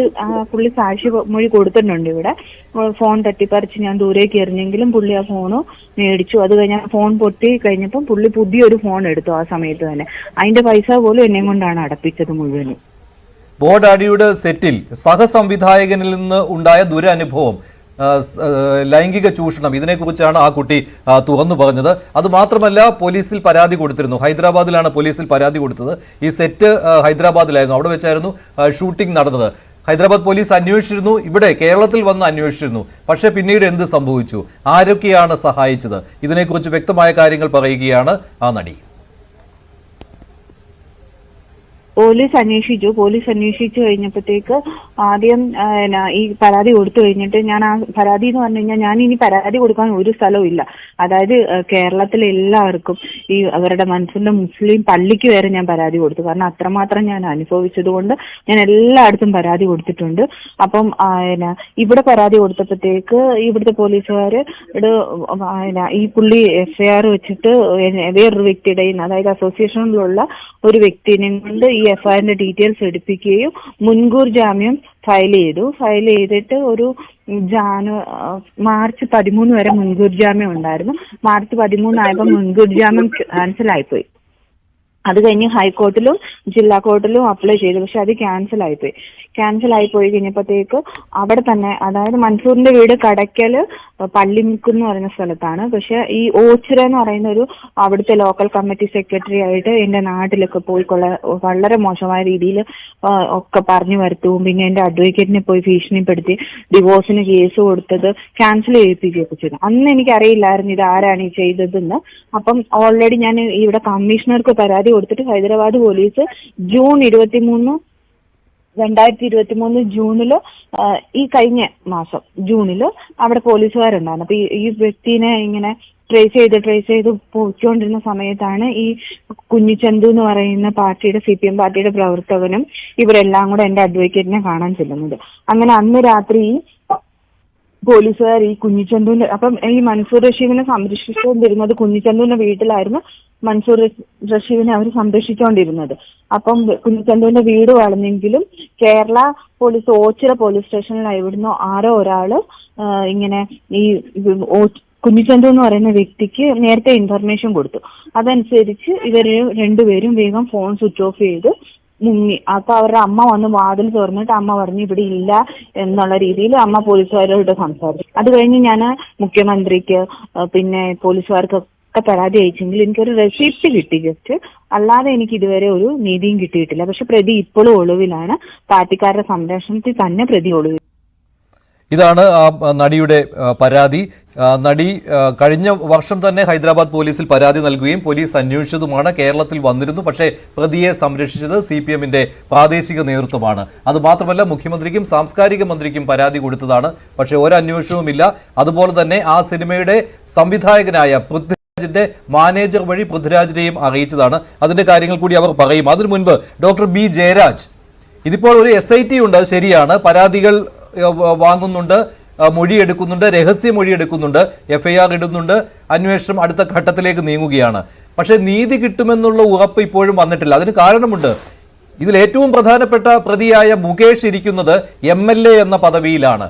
ഇപ്പോഴും മടിക്കുകയാണ് CPM മുകേഷിനെ ആ പദവിയിൽ നിന്ന് മാറ്റുന്നതിന് വേണ്ടി. ഇടത് സഹയാത്രികർ പോലും അത് ശരിയല്ല, അത് ധാർമ്മികതയല്ല എന്ന് പറയുന്നുണ്ട്. ഏത് സമയത്തും സ്വാധീനിക്കാൻ പറ്റുന്നയാളാണല്ലോ മുകേഷ്, അതും ഈ പദവിയിൽ ഇരുന്നു കൊണ്ട്. അത് പൊതുസമൂഹത്തെ അങ്ങനെയല്ല എന്ന് ബോധ്യപ്പെടുത്തി കൊടുക്കേണ്ടത് സർക്കാരാണ്, CPM ആണ്. എന്തുകൊണ്ടത് സാധിക്കുന്നില്ല? മഞ്ജുഷ്, ഇതിനകത്ത് ഒരു വിഷയമുള്ളതെന്ന് വെച്ച് കഴിഞ്ഞാൽ സിനിമ ഇൻഡസ്ട്രി എന്ന് പറയുന്നത് നമുക്കെല്ലാം അറിയാവുന്നതാണ് പോലെ ഇതൊരു വെരി ലാർജ് ഇൻഡസ്ട്രിയാണ്. ഇതിനകത്ത് ഒരുപാട് പ്രൈവറ്റ് ഇൻവെസ്റ്റ്മെന്റ് വരുന്ന ഒരു സാധനമാണ്. നമുക്കിപ്പോ മലയാളത്തിൽ എത്ര സിനിമകൾ ഇറങ്ങിയിട്ടുണ്ടെന്ന് അറിയണമെങ്കിൽ തന്നെ നമ്മളൊന്ന് സെൻസർ ബോർഡിനോട് ചോദിക്കണം, അതല്ലെങ്കിൽ ഇവിടെ അടച്ച ടാക്സിന്റെ വിവരങ്ങൾ അന്വേഷിക്കണം. അല്ലാതെ ഏത് സെറ്റിൽ വെച്ചാണോ എവിടെ വെച്ചിട്ടാണോ ഷൂട്ട് ചെയ്യുന്നത് എന്നുള്ളതിനെ കുറിച്ച് നമുക്ക് കൃത്യമായിട്ട് ഒരു വിവരമില്ല. ഇതിനു മുമ്പുണ്ടായിരുന്ന അടൂർ കമ്മീഷൻ റിപ്പോർട്ട് എല്ലാ സംഘടനകളും, എല്ലാ സിനിമാ സംഘടനകളും ഒരുപോലെ എതിർത്ത ഒരു കാര്യമാണ്. അത് അംഗീകരിച്ചില്ല, ഒരൊറ്റ സംഘടന പോലും അംഗീകരിച്ചില്ല. അതിനുശേഷമാണ് ഈ ഹേമ കമ്മീഷൻ റിപ്പോർട്ട് വരുന്നത്. നമുക്കൊരു സിനിമാ നയം ഉണ്ടാക്കണം എന്നൊക്കെ പറഞ്ഞു. അപ്പോൾ അതിനുശേഷമാണ് പല നടികളും മുൻപ് ഇത്തരത്തിലുള്ള ദുരനുഭവങ്ങളെല്ലാം തുറന്നു പറഞ്ഞത്. അത് വർഷങ്ങൾക്ക് മുമ്പ് തന്നെ നടന്ന സംഭവങ്ങളാണ്. പക്ഷെ വർഷങ്ങൾക്ക് മുമ്പ് നടന്നുകൊണ്ട് ആ കുറ്റത്തിന്റെ ഗൗരവം ഒട്ടും തന്നെ കുറയുന്നില്ല.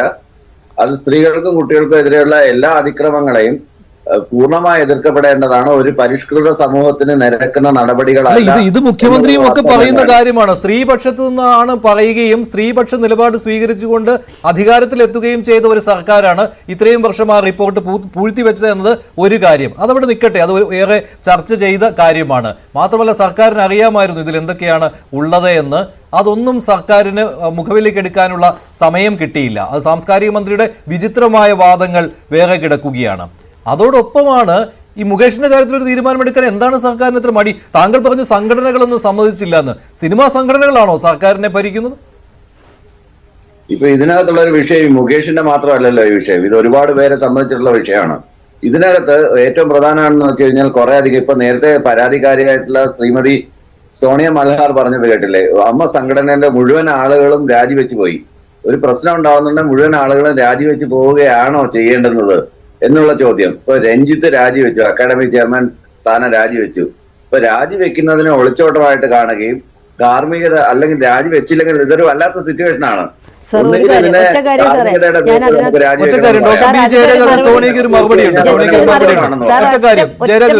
ഒറ്റ മറുപടി പറഞ്ഞു പോട്ടെ സാറേ. ഞാൻ പറഞ്ഞത്, ഞാൻ അപ്പോഴും പറഞ്ഞ് സാറ് ശ്രദ്ധിച്ചില്ലെന്ന് തോന്നുന്നു. അതായത് ഒരു കുടുംബത്തിലൊരു പ്രശ്നം ഉണ്ടാകുമ്പോൾ അത് പരിഹരിക്കുന്നതിന്, അതായത് ആരോപണ വിധേയനായ ആൾ മാത്രം മാറി നിൽക്കാതെ ആ വീട്ടിലെ അച്ഛനും അമ്മയും കുട്ടികളും എല്ലാം കൂടെ വീട് തീയിട്ടിട്ട് പോരുതെന്നുള്ളത്, അതായത് എല്ലാവരും കൂടെ ഓടിയനാണ് ഞാൻ പറഞ്ഞത്. ഇപ്പം എക്സാക്ട്ലി നമ്മൾ അതും ഇതുമായിട്ട് കണക്ട് ചെയ്യുമ്പോൾ മന്ത്രിസഭ മൊത്തത്തിൽ പൊളിച്ചു പോകാൻ നമ്മളാരും പറഞ്ഞില്ല. ആരോപണ വിധേയനായ ആൾ ആരായാലും മുഖം നോക്കാതെ, അതാണ് ഒരു സർക്കാരിന്റെ അന്തസ്സ്. പ്രത്യേകിച്ച് നമ്മൾ വിമൻ വെൽഫെയർ ആണ് എപ്പോഴും പറഞ്ഞുകൊണ്ടിരിക്കുന്നത്. അത് അത്രേ ഉള്ളൂ സാർ. അതാണ് കൃത്യമായ നിലപാടാണ് ഡോക്ടർ ബി ജയരാജ്. അല്ലാതെ എല്ലാവരും രാജിവെച്ച് പോകാനൊന്നും പറഞ്ഞിട്ടില്ല. ഇതിനകത്തുള്ള ഒരു വിഷയം എന്ന് പറഞ്ഞു കഴിഞ്ഞാൽ ആദ്യമേ മുകേഷിന് രാജി ആവശ്യപ്പെടും, അതിനുശേഷം സാംസ്കാരിക വകുപ്പ് മന്ത്രിയുടെ രാജി ആവശ്യപ്പെടും, അതിനുശേഷം മുഖ്യമന്ത്രിയുടെ രാജി ആവശ്യപ്പെടും.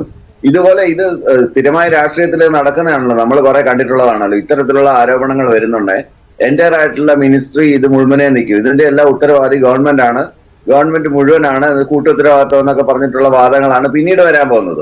അത് രാഷ്ട്രീയം, അതവിടെ നിൽക്കട്ടെ. പക്ഷെ ഇതിനകത്ത് ധാർമ്മികതയുടെ അടിസ്ഥാനത്തിൽ അല്പമെങ്കിലും ധാർമ്മികത ഉണ്ടെങ്കിൽ മുകേഷ് രാജിവെച്ച് പോകണമെന്നുള്ള അഭിപ്രായക്കാരനാണ് ഞാൻ. മുകേഷിനെ 1% പോലും ഡിഫെൻഡ് ചെയ്യുന്നില്ല ഈ കാര്യത്തില്. കാര്യം ഞാനായിരുന്നു ഈ പൊസിഷനിലെങ്കിൽ ഞാൻ എപ്പോഴേ രാജിവെച്ച് പോയനെ. അത് നമുക്ക് എല്ലാവരെയും മൊറാലിറ്റി പഠിപ്പിക്കാൻ പറ്റുമോ? പാർട്ടി പറഞ്ഞിട്ട് ഇപ്പൊ ഒരാളെ രാജിവെക്കുക അല്ലെങ്കിൽ രാജിവെപ്പിക്കുക എന്ന് പറഞ്ഞാൽ ഇതിനകത്ത് മുകേഷ് പണ്ട് തൊട്ടേ പാർട്ടിയിൽ പ്രവർത്തിച്ചു വന്ന, അങ്ങനെ ഒരു അണിയായിട്ട് വന്ന ഒരാളൊന്നും അല്ലല്ലോ. ഒരു പ്രത്യേക സാഹചര്യത്തിൽ സീറ്റ് കൊടുക്കുന്നു, പാർട്ടി ചിഹ്നത്തിൽ മത്സരിക്കുന്നു. അതല്ലാതെ മുകേഷിന് അങ്ങനെ വലിയ രാഷ്ട്രീയ പാരമ്പര്യമൊന്നുമില്ല. കോളേജിൽ പഠിക്കുന്ന കാലത്ത് പോലും ഒരിക്കലും SFIയുടെ കൊടിയൊന്നും പിടിച്ചിട്ടുള്ള ആളൊന്നുമല്ല മുകേഷ് എന്ന് പറഞ്ഞിട്ടുള്ള വ്യക്തി. അതവിടെ നിൽക്കട്ടെ.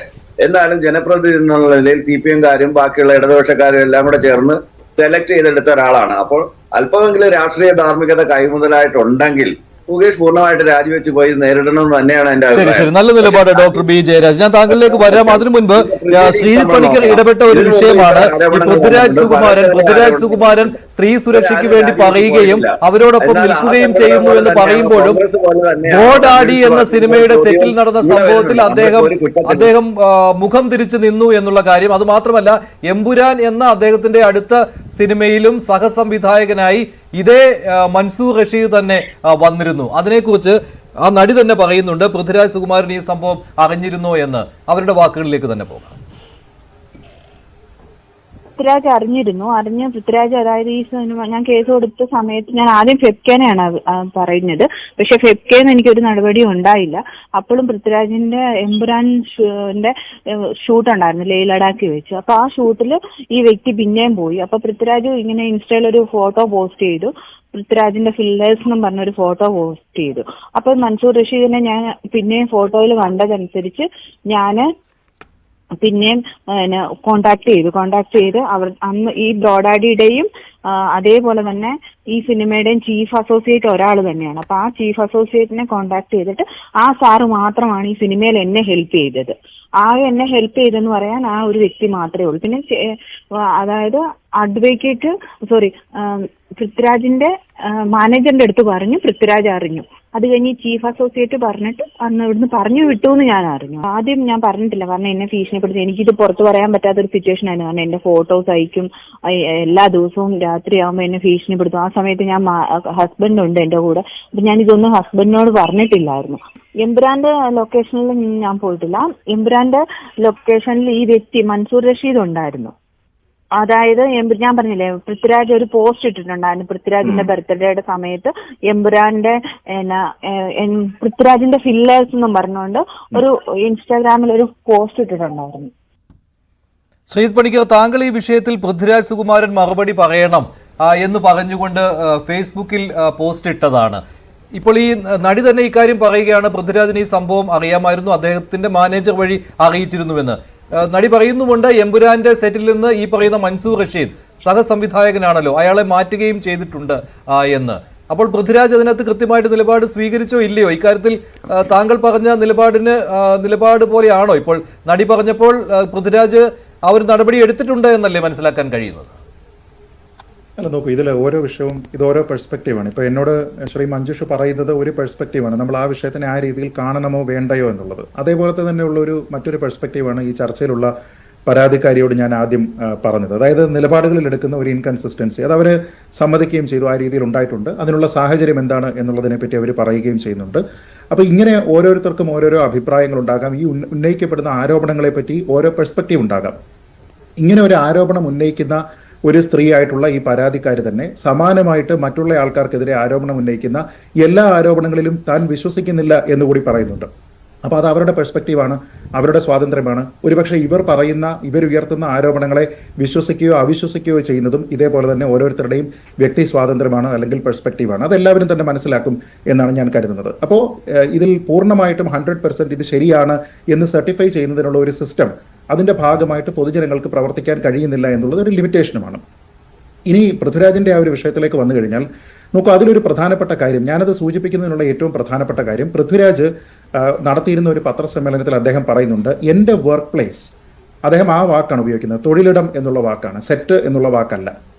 അപ്പോൾ എൻ്റെ വർക്ക് പ്ലേസിൽ ഇത്തരത്തിലൊരു സ്ത്രീക്ക് ബുദ്ധിമുട്ടുണ്ടാകാൻ പാടില്ല, അവിടെ സ്ത്രീ സുരക്ഷ ഒരുക്കുക എന്നുള്ളത് ഞാൻ ചെയ്യാൻ കഴിയുന്ന ഏറ്റവും ചെറിയ കാര്യമാണ്.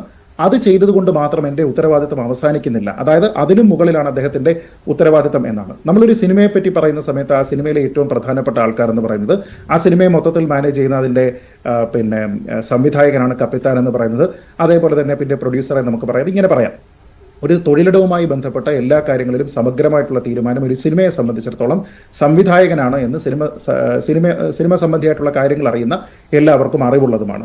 അപ്പോൾ ഈ ഒരു വിഷയത്തിൽ നോക്കൂ, ഇത് ഒരുപക്ഷെ ഉന്നയിക്കപ്പെട്ടിരിക്കുന്ന വിഷയങ്ങളിൽ ഏറ്റവും കൂടുതൽ ക്രിമിനൽ സ്വഭാവമുള്ളതാണ്. മറ്റുള്ളതിനൊന്നും ക്രിമിനൽ സ്വഭാവം ഇല്ല എന്നല്ല ഞാൻ പറയുന്നത്, പക്ഷേ ഏറ്റവും കൂടുതൽ. കാരണം ഒന്ന്, ഇതിൽ മയക്കുമരുന്നിൻ്റെ ഉപയോഗം എന്ന് പറയുന്ന ഒരു കാര്യമുണ്ട്. 2, ഇതിലൊരു ചതി അല്ലെങ്കിൽ വഞ്ചന ഒളിഞ്ഞിരിപ്പുണ്ട്. 3, ഇതിൽ ഒരാളിൻ്റെ അനുവാദമില്ലാതെ അയാളുടെ വസ്ത്രങ്ങൾ നീക്കം ചെയ്ത് നഗ്ന ചിത്രങ്ങൾ എടുത്തു എന്നുള്ള ഒരു പ്രശ്നമുണ്ട്. അടുത്തതായിട്ട് അത് ഇലക്ട്രോണിക് മാധ്യമം വഴി പ്രചരിപ്പിച്ചു എന്നുള്ള ഒരു കാര്യമുണ്ട്, കാരണം അവർക്ക് തന്നെ അത് അയച്ചു കൊടുക്കുന്നു. അടുത്തത് അവരെ ഭീഷണിപ്പെടുത്തി, എക്സ്റ്റോർഷൻ എന്ന് പറയുന്ന ഒരു കാര്യമുണ്ട്. അടുത്തത് ബ്ലാക്ക്മെയിൽ ചെയ്തു എന്ന് പറയുന്ന ഒരു കാര്യമുണ്ട്. പണം അവരിൽ നിന്ന് ആവശ്യപ്പെടുന്നു, അത് തട്ടിയെടുത്തു എന്നുള്ള ഒരു പ്രശ്നമുണ്ട്. അങ്ങനെ നിരവധിയായിട്ടുള്ള പ്രശ്നങ്ങൾ ഈ പറയുന്ന റേപ്പ് മറ്റുള്ള കാര്യങ്ങൾക്ക് പുറമെ ഈ വിഷയത്തിലുണ്ട്. അപ്പോൾ അത്രത്തോളം ഗുരുതരമായിട്ടുള്ള ഒരു സ്വഭാവമാണ്. ഇനി ഈ ഓരോ വിഷയങ്ങൾക്കും ഓരോ പ്രത്യേകത ഉള്ളതുപോലെ ഈ വിഷയത്തിലുള്ള ഏറ്റവും പ്രധാനപ്പെട്ട പ്രത്യേകത, ഇത് ആരോപണം ഉന്നയിച്ചതിന് ശേഷം ഒരു പരാതി കൊടുക്കുന്നതല്ല. നേരെ മറിച്ച് ഇവിടെ ആദ്യം നടന്നിരിക്കുന്നത് പരാതി കൊടുക്കുക എന്നുള്ളതാണ്. ആ പരാതി പോലീസിൽ കൊടുക്കുന്നു, അത് മറ്റൊരു സംസ്ഥാനത്താണ്, അവർ അന്വേഷിക്കുന്നു. അതുമായി ബന്ധപ്പെട്ട് കുറേയധികം പ്രോഗ്രസ് ചെയ്തതിന് ശേഷം ഈ ഒരു സാഹചര്യത്തിൽ അവരത് വെളിപ്പെടുത്തുന്നു എന്നുള്ളതാണ്. അപ്പോൾ അതിൽ കുറേയധികം ഡോക്യുമെൻ്റ് ഉണ്ട്, അന്വേഷണം നടന്നിട്ടുണ്ട്, ഈ കാര്യങ്ങളെല്ലാം തന്നെ ഉള്ളതാണ്. അല്ലാതെ ഒരു പഴയ വിഷയം ഈ ഒരു സാഹചര്യത്തിൽ ഉന്നയിക്കുന്നത് പോലെയല്ല, നേരെ മറിച്ച് പരാതി ഓൾറെഡി രജിസ്റ്റേർഡുമാണ്. അപ്പോൾ ഞാൻ ചോദിക്കുന്നത്, ഒരു വർക്ക് പ്ലേസ് എന്ന് പറയുന്നതിൻ്റെ നിർവചനം എന്താണ്? നമ്മുടെ നാട്ടിലുള്ള വിവിധ കോടതികൾ പറഞ്ഞിട്ടുള്ള, നമ്മുടെ കേന്ദ്ര സർക്കാർ തന്നെ ഒരു ഡെഫിനിഷൻ വർക്ക് പ്ലേസ് എന്താണ് എന്നതിനെ പറ്റി പറയുന്നുണ്ട്. നിങ്ങളുടെ തൊഴിലുമായി ബന്ധപ്പെട്ട് നിങ്ങൾക്ക് യാത്ര ചെയ്യുകയോ അതിൻ്റെ പേരിൽ താമസിക്കുകയോ ചെയ്യേണ്ടി വരുന്ന ഇടം പോലും തൊഴിലിടം എന്ന രീതിയിലാണ്. ആ സ്ഥലത്ത് നിങ്ങൾക്കൊരു ഹരാസ്മെന്റ് ഉണ്ടായിക്കഴിഞ്ഞാൽ അത് വർക്ക് പ്ലേസിലുള്ള ഹരാസ്മെന്റ് എന്ന രീതിയിൽ തന്നെ ട്രീറ്റ് ചെയ്യും എന്നുള്ളതാണ് കേന്ദ്ര സർക്കാർ നയം, കോടതികളും പറഞ്ഞിട്ടുണ്ട്. അപ്പോൾ ഒരു നടി ഒരു സിനിമയുമായി ബന്ധപ്പെട്ട് അതിൻ്റെ അസോസിയേറ്റ് ഡയറക്ടർ അല്ലെങ്കിൽ അസിസ്റ്റന്റ് ഡയറക്ടർ ആരാണെന്ന് വെച്ചാൽ അവരെ വിളിക്കുന്നു, അവരുമായിട്ട് ചർച്ച നടത്തുന്നതിന് വേണ്ടി അവരെ വിളിച്ചു വരുത്തുന്നു. മറ്റുള്ള എല്ലാ താരങ്ങളും താമസിക്കുന്ന അതേ ഹോട്ടലിൽ തന്നെ ബുക്ക് ചെയ്യാനായിട്ട് അവരോട് ആവശ്യപ്പെടുന്നു. അങ്ങനെ അവിടെ ഈ ഒരു പ്രശ്നം ഉണ്ടായിട്ടുണ്ടെങ്കിൽ ആ ഒരു സിനിമയുടെ മൊത്തത്തിലുള്ള, നേരത്തെ പറഞ്ഞതുപോലെ കപ്പിത്താൻ എന്ന ചുമതലയിൽ ശ്രീ പൃഥ്വിരാജ് ഏറ്റവും ചുരുങ്ങിയതായിട്ട് ഉറപ്പുവരുത്തേണ്ടിയിരുന്നത് അവിടെ സ്ത്രീ സുരക്ഷ ഉണ്ടായിരുന്നു എന്നുള്ളതാണ്. രണ്ടാമത്, ഇത് പുറത്തു വരുന്നതിന് ശേഷം, പുറത്തു വരുമ്പോൾ നമ്മുടെ നാട്ടിലിപ്പോൾ ഏറ്റവും നിസ്സാരമായിട്ട് നമുക്ക് മനസ്സിലാക്കാൻ കഴിയുന്ന ചില കാര്യങ്ങളുണ്ട്. ഇപ്പോൾ നമ്മുടെ ചർച്ചയിലുള്ള പരാതിക്കാരി ഉൾപ്പെടെ ആരോപണങ്ങൾ ഉന്നയിക്കുന്ന സമയത്ത് സ്വാഭാവികമായിട്ടും ആ സിനിമയുമായി ബന്ധപ്പെട്ട ആൾക്കാരിൽ നിന്ന് മൊഴിയെടുക്കുക തുടങ്ങിയ കാര്യങ്ങളൊക്കെ തന്നെ നടക്കാനുള്ള സാധ്യതയുണ്ട്. അപ്പോൾ ഹൈദരാബാദിൽ ഇങ്ങനെ ഒരു കാര്യം രജിസ്റ്റർ ചെയ്തിട്ടുണ്ടെങ്കിൽ അവിടെയുള്ള പോലീസും ഇതുമായി ബന്ധപ്പെട്ട ആരൊക്കെയാണോ ഈ സിനിമയുമായി ബന്ധപ്പെട്ട ആൾക്കാർ, ഇവരിൽ നിന്നൊക്കെ തന്നെ മൊഴിയെടുക്കാനുള്ള സാധ്യതയുണ്ട്. അങ്ങനെ പൃഥ്വിരാജിൽ നിന്ന് എടുത്തിട്ടുണ്ടോ, അതല്ല എങ്കിൽ അങ്ങനെ ഒരു നടപടി, അങ്ങനെ ഒരു അന്വേഷണം തൻ്റെ സിനിമയിൽ വന്നിരുന്ന ഒരാളുമായി ബന്ധപ്പെട്ട് തൻ്റെ അസോസിയേറ്റ്, അതായത് പൃഥ്വിരാജാണ് അതിൻ്റെ സംവിധായകൻ, അദ്ദേഹത്തിൻ്റെ അസോസിയേറ്റിൻ്റെ ഭാഗത്ത് നിന്നുണ്ടായിരിക്കുന്ന ഒരു പ്രശ്നത്തിനെക്കുറിച്ച് അദ്ദേഹം അറിഞ്ഞിരുന്നോ എന്നുള്ള ഒരു പ്രധാനപ്പെട്ട ചോദ്യമുണ്ട്. ഇനി ഇങ്ങനെ ഒരു സ്ത്രീക്ക് ഒരു പ്രശ്നമുണ്ട് എന്നറിയുമ്പോൾ ശ്രീ പൃഥ്വിരാജ് നേരിട്ട് അവരോട് സംസാരിച്ചിട്ടുണ്ടോ? അവർക്ക് എന്തെങ്കിലും രീതിയിലുള്ള നിയമപരിരക്ഷ ഉറപ്പുവരുത്താനായിട്ട് അദ്ദേഹം വാഗ്ദാനം ചെയ്യുകയോ അതിന് ശ്രമിക്കുകയോ ചെയ്തിട്ടുണ്ടോ? അതിൽ എന്തെങ്കിലും രീതിയിലുള്ള ഒരു ആശ്വാസ വാക്ക് അവരോട് നേരിട്ട് പറഞ്ഞിട്ടുണ്ടോ? ഇതൊക്കെ തന്നെ ചെയ്യേണ്ടതല്ലേ? ഏതൊരു സ്ത്രീയുടെയും മാനം എന്ന് പറയുന്നതിന് ഒരേ വില തന്നെയാണ്. അത് വില മതിക്കാനാവാത്ത വിലയാണ് അതിനുള്ളത്. അപ്പോൾ അങ്ങനെ നോക്കുമ്പോൾ നമുക്ക് ഏതെങ്കിലും ചില ആൾക്കാരുടെ കാര്യത്തിൽ ഒരു നിലപാടും മറ്റുള്ള ചില ആൾക്കാരുടെ പേരിൽ അവരുടെ വിഷയം ഉണ്ടാകുന്ന സമയത്ത് മറ്റൊരു നിലപാടും എന്ന രീതിയിലത്തേക്ക് നമുക്ക് സ്വീകരിക്കാനായിട്ട് സാധ്യമല്ല. കാരണം എൻ്റെ ചുമതല എന്നത് സുരക്ഷ ഒരുക്കുന്നതിൽ മാത്രം നിൽക്കുന്നില്ല എന്ന് പറയുന്നു. അപ്പോൾ അതിനുശേഷം മറ്റൊരു സിനിമയിൽ അദ്ദേഹം ചെയ്യുന്നു. അപ്പോൾ ആ സെറ്റിൽ നിന്ന് മാറ്റി എന്നതിനപ്പുറത്തേക്ക് ഇയാൾക്കെതിരെ കേസ് കൊടുത്തിട്ടുണ്ട് എന്ന് തീർച്ചയായിട്ടും ഈ ആരോപിക്കുന്ന നടി പറഞ്ഞിട്ടുണ്ടാവുമല്ലോ. അങ്ങനെയാണ് എങ്കിൽ ഇയാൾ ഒരു കേസിലെ പ്രതിയാണ് എന്നുള്ള ഒരു അറിവ് ശ്രീ പൃഥ്വിരാജിന് ഉണ്ടാകേണ്ടതല്ലേ? എങ്കിൽ അദ്ദേഹം ചെയ്യേണ്ടത് ഏറ്റവും മിനിമം കാര്യം എന്ന് പറഞ്ഞാൽ അത് പോലീസിൽ റിപ്പോർട്ട് ചെയ്യുക എന്നുള്ളത് കൂടി. അത് മാത്രമല്ല, എമ്പുരാൻ എന്ന സിനിമയുടെ സെറ്റിൽ വർക്ക് ചെയ്യുകയും ചെയ്തു ഈ മൻസൂർ റഷീദ് എന്ന് പറഞ്ഞയാൾ. അപ്പോൾ അതിന് പൃഥ്വിരാജ് മറുപടി പറയേണ്ടതാണ്. ഈ സംഭവത്തെ കുറിച്ച് വീണ താങ്കളുടെ ഒരു നിലപാട് എങ്ങനെയാണ്? ഇതിപ്പോൾ എവിടെയും സംഭവിക്കുന്ന ഒരു കാര്യമായി മാറിയിരിക്കുകയാണല്ലോ. അത് മാത്രമല്ല, ഒരു ആരോപണ വിധേയനായി നിൽക്കുന്നയാളെ, ഒരു പ്രതിയായിരിക്കുന്നയാളെ അടുത്ത സിനിമയുടെ സെറ്റിലും സഹകരിപ്പിക്കുകയാണ് ഉണ്ടായത്. അപ്പോൾ ആ കപ്പിത്താന് പൃഥ്വിരാജിനെ ഇതിൽ നിന്ന് ഒഴിഞ്ഞു മാറാൻ കഴിയുമോ?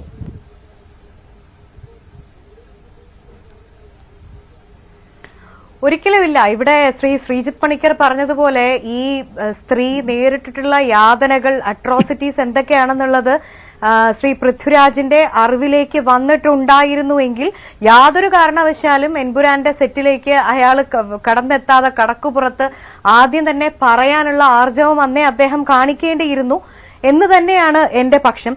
പക്ഷേ ഞാൻ ഓർക്കുന്നു, സത്യം സിനിമയുടെ ആ ഒരു സമയത്താണെന്ന് തോന്നുന്നു അദ്ദേഹം അമ്മയ്ക്കെതിരായിട്ട് അമ്മയിൽ നിന്ന് നേരിട്ടിട്ടുള്ള ചില അനുഭവങ്ങളെ കുറിച്ച് എന്തോ പറഞ്ഞതായിട്ടൊരു നേരിയ ഓർമ്മയുണ്ട്.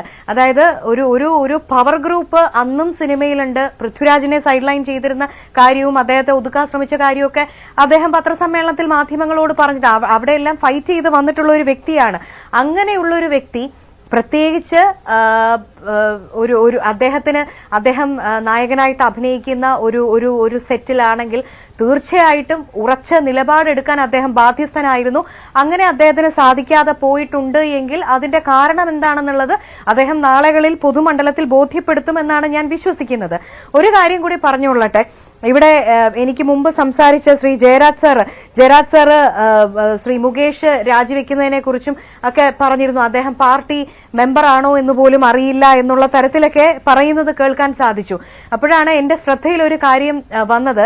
കഴിഞ്ഞ ലോക്സഭാ തെരഞ്ഞെടുപ്പിൽ മുകേഷിനാണ് ഏറ്റവും അധികം തുക CPM ഇലക്ഷൻ ഫണ്ടായി നൽകിയിരിക്കുന്നത്. 79 ലക്ഷം രൂപ 7 തവണകളായിട്ട് കൊടുത്തു എന്ന് പാർട്ടി നൽകിയ കണക്കിലാണ് ഈ വെളിപ്പെടുത്തലുകൾ വന്നിട്ടുള്ളത്. അപ്പൊ എനിക്ക് ഒരു സംശയം, ഒരു പാർട്ടിയുടെ സജീവ പ്രവർത്തകനല്ലാത്ത ഒരാളാണ് എന്നുള്ളത് നമുക്കറിയാം. അരിവാൾ ചുറ്റിക നക്ഷത്രത്തിൽ തന്നെയാണ് അദ്ദേഹം മത്സരിച്ചതും 2 തവണ MLA ആയതും കഴിഞ്ഞ ലോക്സഭയിൽ മത്സരിച്ചതും അങ്ങനെ തന്നെയാണ്. കഴിഞ്ഞ ദിവസം അദ്ദേഹം ആദ്യം ഇട്ട ഫോട്ടോയിൽ ചെങ്കൊടിയുടെ പടമായിരുന്നു ഉണ്ടായിരുന്നത്. പിന്നീട് വിവാദമാവുന്ന സാഹചര്യത്തിലാണ് അദ്ദേഹം അത് മാറ്റിയത്. എന്തിനാണ് പാർട്ടി മുകേഷിനെ പോലെയുള്ള ഒരാൾക്ക് അങ്ങനെയാണ് എങ്കിൽ ഈ 79 ലക്ഷം രൂപ ഇലക്ഷൻ ഫണ്ടായിട്ട് കൊടുത്തത്? അത് വല്ല കള്ളപ്പണവും വെളുപ്പിക്കാനാണോ എന്നുള്ളത് കൂടി തീർച്ചയായിട്ടും നമ്മൾ ഇനി ആ ലൈൻസിൽ കൂടി ചിന്തിക്കേണ്ടിയിരിക്കുന്നു. അപ്പോ ഒരു ഭാഗത്ത് ഇപ്പൊ ജയരാജ് സാർ ഇവിടെ ഇരിക്കുമ്പോൾ എനിക്ക് ഏറെ ബഹുമാനമുള്ളൊരു വ്യക്തിയാണ്. അദ്ദേഹം ഒരു CPM സഹയാത്രികൻ, നിരീക്ഷകൻ എന്നൊക്കെ പറഞ്ഞു വന്നിരിക്കുക. അടിസ്ഥാനപരമായി അദ്ദേഹം ഒരു സൈക്കോളജി അധ്യാപകനാണ്. അപ്പോ ഈ സ്ത്രീകൾ കടന്നു പോകുന്ന വേദനയ്ക്കൊപ്പം, യാതനകൾക്കൊപ്പം അവർ നേരിടുന്ന പീഡനങ്ങളുടെ ആ ഒരു മുറിവുണ്ടല്ലോ, അത് ഉൾക്കൊണ്ട് തന്നെ തീർച്ചയായും നിങ്ങളെപ്പോലുള്ളവർ തിരുത്തൽ ശക്തിയായി CPMൽ പ്രവർത്തിക്കണമെന്നാണ് ഞാൻ അടക്കമുള്ളവർ ആഗ്രഹിക്കുന്നത്. കാരണം കേരളത്തിലെ സ്ത്രീകൾ, സത്യത്തിൽ ഞാൻ ഇവിടെ ആ പെൺകുട്ടിയുടെ വീഡിയോ പ്ലേ ചെയ്തപ്പോ ലിറ്ററലി ഞാൻ കണ്ണു നിറഞ്ഞ് കരഞ്ഞു പോകുന്ന അവസ്ഥയിലായിരുന്നു. കാരണം സ്ത്രീകളെ അർഹിക്കാത്ത ഒരു നാട്ടിലാണല്ലോ നമ്മളൊക്കെ ജനിച്ചു പോയത് എന്ന് ആലോചിക്കുമ്പോ വിതുമ്പി പോവുകയാണ്. 1 അല്ല 2 അല്ല 3 അല്ല, സിനിമാ മേഖലയിലല്ല, ഏത് മേഖലയിൽ ഇറങ്ങിക്കഴിഞ്ഞാലും സ്ത്രീകളുടെ പീഡന കഥകൾ കൊണ്ട് നിറഞ്ഞു. ഇപ്പൊ വാളയാറാവട്ടെ, വണ്ടിപ്പെരിയാറാവട്ടെ, വടക്കാഞ്ചേരി ആകട്ടെ, നമുക്ക് പണിയേണ്ടത് വനിതാ മതിലുകളല്ല നാട്ടുകാരെ ബോധ്യപ്പെടുത്താനായിട്ട്.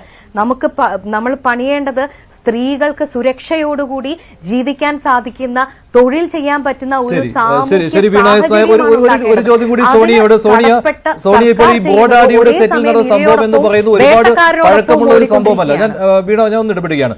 ബോർഡാഡി എന്ന് പറഞ്ഞാൽ അടുത്ത് ഷൂട്ടിംഗ് നടന്ന സിനിമയാണ്, ഒരുപാട് വർഷങ്ങൾ ആയിട്ടില്ലല്ലോ അത് സിനിമ റിലീസ് ചെയ്തിട്ട്. അപ്പോൾ ഇപ്പോഴും ഇതേ സംഭവങ്ങൾ ആവർത്തിച്ചുകൊണ്ടേ ഇരിക്കുകയാണ് സിനിമാ സെറ്റുകളിൽ. ഈ ഹേമ കമ്മിറ്റി റിപ്പോർട്ടിന്റെ തെളിവെടുപ്പൊക്കെ കഴിഞ്ഞതിന് ശേഷമാണ് ഈ സംഭവം നടന്നത്. ആ കുട്ടി നീതിക്കായിട്ട് അലയുകയാണ്. പോലീസ് വന്ന് അന്വേഷിച്ചിട്ടും പാർട്ടിയുടെ സപ്പോർട്ട് കിട്ടുന്നത് ആ പീഡകർക്കാണ്. അയാളെ പിന്നീട് തൊട്ടടുത്ത സിനിമയിലും സഹകരിപ്പിക്കുകയാണ് ഉണ്ടായത്. അപ്പോൾ ഇതേ സംഭവങ്ങൾ ആവർത്തിച്ചുകൊണ്ടേയിരിക്കുകയാണ്. സത്യം. ഇപ്പോൾ വീണ മാം പറഞ്ഞ പോലെ അപമാനഭാരം കൊണ്ട് തല കുനിയുന്നതൊക്കെ പറഞ്ഞ ഒരു അവസ്ഥയാണ്. ഓരോ കേസുകൾ ഓരോ ദിവസം കേൾക്കുമ്പോഴും ആളുകൾ നമ്മളെ ഈ പറഞ്ഞ പോലെ ഓരോരുത്തർ പൊളിറ്റിക്കൽ സ്റ്റണ്ടാണെന്നൊക്കെ പറയുമ്പോൾ ഈ കുട്ടി കൃത്യമായിട്ട് അത് അവൾക്ക് ഏറ്റ മുറിവുകൾക്ക് ആദ്യം അവൾ പോയി പരാതി കൊടുക്കുകയും എല്ലാം കൃത്യമായി ചെയ്തതാണ്. അപ്പോൾ ഇത്രയും വേദനിപ്പിച്ച് അല്ലെങ്കിൽ അങ്ങനെ ഒരു സിറ്റുവേഷൻ അദ്ദേഹം അറിഞ്ഞിട്ടുണ്ടെങ്കിൽ തീർച്ചയായിട്ടും അതിൻ്റെ മറുപടി കൃത്യമായിട്ട് നമ്മൾ പ്രതീക്ഷിക്കുന്നു പൃഥ്വിരാജിൽ നിന്ന്. അങ്ങനെ അറിഞ്ഞിട്ടുണ്ടെങ്കിൽ താങ്കൾ ഇടപെട്ട രീതികളും ഒട്ടും ശരിയായിട്ടില്ല. ആ കുട്ടിക്ക് നീതിക്ക് വേണ്ടിയിട്ട് നിങ്ങളായിരുന്നു ആദ്യം ശബ്ദം ഉയർത്തുന്നത്. കാരണം നിങ്ങളെക്കുറിച്ച് നിങ്ങൾ 2 ദിവസം മുന്നേ ഇപ്പോൾ ശ്രീജിത്ത് പണിക്കർ സാർ പറഞ്ഞ പോലെയുള്ള ഒരു ഇത് വന്നപ്പോൾ ഞാനും അദ്ദേഹത്തെ സപ്പോർട്ട് ചെയ്യും. കാരണം ഇങ്ങനെ തുറന്ന് പറയാൻ ആർജവം ഉണ്ടായല്ലോ, ഇത്രയും സിനിമാക്കാർ സൈലൻ്റായിട്ടും പൃഥ്വിരാജ് പറഞ്ഞല്ലോ എന്നുള്ളൊരു അഭിമാനം എനിക്കും തോന്നിയിരുന്നു. പക്ഷേ അതിൻ്റെ ഉടനെ തന്നെ ബ്രോഡാഡി സാധനം വന്നു. അപ്പോൾ അത് ഈ നമ്മൾ പരിശോധിക്കുമ്പോൾ ഭയങ്കരമായിട്ട് നാണക്കേട് തോന്നുകയാണ്. കാരണം അങ്ങേപ്പോലെ എൻ്റെ അറിവിലാണെങ്കിൽ അങ്ങ് സ്ത്രീകളെ ബഹുമാനിക്കുന്ന ഒരാൾ തന്നെയാണെന്നാണ്. പക്ഷേ അവിടെ അങ്ങേക്കൊരു തെറ്റ് പറ്റിയിട്ടുണ്ടെങ്കിൽ അത് തുറന്ന് പറയുമെന്ന് തന്നെ നമ്മൾ വിശ്വസിക്കുന്നു. കാരണം ആ കുട്ടിക്ക് മാനേജർ വന്ന് ഇദ്ദേഹത്തോട് പറഞ്ഞു എന്ന് ആ കുട്ടി പറയുന്നുണ്ട്. ആ കുട്ടി ലൈനിലുണ്ടോ എന്ന് അറിയത്തില്ല. മാനേജർ പറഞ്ഞു പിന്നീട് മാറ്റിയത്. ആദ്യം ഇയാളെ കൂടി ഉൾപ്പെടുത്തിക്കൊണ്ടാണ് പൃഥ്വിരാജ് പോസ്റ്റ് ചെയ്തത്. പിന്നെ എമ്പുരാന്റെ സെറ്റിൽ നിന്ന് മാറ്റിയതാണ്. അപ്പൊ ഇത് അറിവോടുകൂടിയാണ് ഒരുപാട് ക്രൂരമായിട്ടുള്ളതാണ്. ഒരുപാട് സാറ് പറഞ്ഞ പോലെ ഒരുപാട് വകുപ്പുകൾ ചേർത്ത് അകത്താക്കാൻ പറ്റുന്ന ഒരു സാധനമാണ് അയാൾ ചെയ്തിരിക്കുന്നത്. ഇത്തരം പ്രശ്നങ്ങളാണ് ഇൻഡസ്ട്രിയിൽ നിന്ന് പൂർണ്ണമായി ഒഴിവാക്കണം എന്നുള്ള ആവശ്യത്തിൽ നമ്മളെപ്പോലെയുള്ള കുറച്ച് പേര് ഇനി നിങ്ങൾ ഇത് ഒരു കഥയൊന്നും അല്ല. ഇതുപോലെ നിരന്തരം പെണ്ണുങ്ങൾ വേട്ടയാടപ്പെടുകയാണ്. ഇത് തുറന്നു പറയുന്നത് കൊണ്ടാണ് ഇപ്പം നമ്മൾ ഈ സിനിമാ ചലച്ചിത്ര മേഖല നിശ്ചലാക്കാൻ വന്ന ഒരു ഭീകര ജീവിയായിട്ട് എന്നെ പോലുള്ളവരെ. സോണിയ, താങ്കൾക്കും കുറെ കാര്യങ്ങൾ അറിയാം. താങ്കൾ ഈ മറ്റുള്ളവർക്ക് വേണ്ടി വന്ന ആളാണ് അല്ലേ? അതെ, തീർച്ചയായിട്ടും. അതൊന്ന് എനിക്ക് അതായത് നമ്മളിപ്പോ പറഞ്ഞ പോലെ ചലച്ചിത്ര താങ്കൾ മറച്ചു പിടിക്കേണ്ട ആവശ്യമില്ലല്ലോ. ഇതിൽ പ്രതികളായിട്ട് വന്ന ആളുകളെ കുറിച്ച് പോലും താങ്കൾക്ക് അറിവുള്ളതാണ്. അതെ, ഇരകൾ മുന്നോട്ട് വരാതെ നമ്മളൊരു കാര്യം പറഞ്ഞപ്പോൾ ഇപ്പൊ നേരത്തെ പറഞ്ഞല്ലോ, എൻ്റെ സ്വന്തം കാര്യത്തിൽ തന്നെ എനിക്ക് ചില പരിമിതികളുള്ളതുകൊണ്ട് പറയാതിരുന്നപ്പോൾ അതിനെ തന്നെ ഏതൊക്കെ രീതിയിൽ ആളുകൾ വ്യാഖ്യാനിക്കുന്നത്, പഴയ കാര്യം കൊണ്ടുവന്നു, അങ്ങനെ അതൊക്കെ അത് തന്നെ നമുക്ക് പറ്റുന്നില്ല. അപ്പം നമ്മളിന്നൊരു പുതിയ കാര്യം പറയുമ്പോൾ ഇരയാക്കപ്പെട്ടവരോ അല്ലെങ്കിൽ നമുക്കറിയുന്ന കാര്യങ്ങളോ പറഞ്ഞാൽ അങ്ങനെ നടന്നിട്ടില്ല എന്ന് പറയുന്ന ലോകമായാലും അവിടെ നമ്മളുടെ വിശ്വാസ്യതയെ ചോദ്യം ചെയ്യും. പക്ഷേ കൃത്യമായി എല്ലാ സ്ഥലത്തും എനിക്ക് ഇരകളാക്കപ്പെട്ടവരോട് ഒരു കാര്യം പറയാനുള്ളൂ. ഇപ്പം ഞാൻ പോലും ഇത്തരമൊരു എനിക്ക് അങ്ങനത്തെ ഒരു അവസ്ഥയല്ല. അത് പ്രതികരിച്ചിരുന്നു, അതെല്ലാം കഴിഞ്ഞു. വേറൊരു സാഹചര്യത്തെ റിവീൽ ചെയ്യേണ്ടി വന്നു. അവിടെ ഉറച്ചു നിൽക്കുന്നു. നിങ്ങൾക്ക് വേണ്ടി സംസാരിക്കാനാണ് ഞാനിരിക്കുന്നത്. അപ്പോൾ നിങ്ങളെപ്പോലുള്ളവർക്ക് എൻ്റെ നമ്പർ എല്ലാവർക്കും സോഷ്യൽ മീഡിയയിലുണ്ട്. പെൺകുട്ടികൾക്ക് എന്തെങ്കിലും നിങ്ങൾക്ക് പുറത്ത് പറയാൻ പറ്റാത്തൊരു കാര്യം, ഒരുപാട് ഓഡിയോ എനിക്ക് വരുന്നുണ്ട്. ചില അമ്മമാർ മക്കളെക്കുറിച്ച് വരുന്നത്, അത് അവർ പറയാൻ ഇതല്ലാത്തതുകൊണ്ടാണ് എനിക്ക് മീഡിയയ്ക്ക് മുമ്പിൽ തരാൻ പറ്റാത്തത്. ഇത് ഇങ്ങനെയുള്ള കാര്യങ്ങൾ നിങ്ങൾക്ക് ധൈര്യമായിട്ട് നമ്മളോട് പറയാൻ സൊല്യൂഷൻ കണ്ടെത്താൻ. എന്ന് വെച്ചാൽ ഇതിൻ്റെ ഒരു ശുദ്ധീകരണ പ്രക്രിയ കണ്ടിട്ടേ മാറാൻ പറ്റൂ. 80% നല്ല മനുഷ്യരാണ്, 20% ഹ്യൂമനൈസേഴ്സ് ആണ്. അത് മാറ്റണം നമ്മൾ. ഒറ്റ കാര്യം ഒന്ന് പറഞ്ഞോട്ടെ. മുകേഷിനെ പോലെ ഉള്ളവരെ തഴുകുന്ന CPM-നെ കേരളത്തിലെ സ്ത്രീപക്ഷം ഭയക്കുകയാണ്. ഒറ്റ കാര്യം കൂടി, മുകേഷിന്റെ ഒരു MLA സീറ്റിനേക്കാളും വില കേരളത്തിലെ സ്ത്രീകളുടെ ഉള്ളിൽ നിന്ന് വരുന്ന വിശ്വാസത്തിനാണ് എന്ന് CPM ദയവ് ചെയ്ത് ഓർക്കേണ്ട സമയം അതിക്രമിച്ചിരിക്കുകയാണ്. ഇല്ലെങ്കിൽ കനത്ത വില CPM-ഉം ഇടതുപക്ഷവും കൊടുക്കേണ്ടി വരും. ശരി, നന്ദി. ചർച്ചയിൽ പങ്കെടുത്ത എല്ലാവർക്കും. ഇന്നത്തെ പോയിന്റ് പേരിലെ ചോദ്യം ഇതായിരുന്നു: മുകേഷ് രാജിവെച്ചില്ലെങ്കിൽ അന്വേഷണം വഴിതെറ്റുമോ? അന്വേഷണം വഴിതെറ്റുമെന്ന് 84% പ്രേക്ഷകർ, ഇല്ല എന്ന് 12%.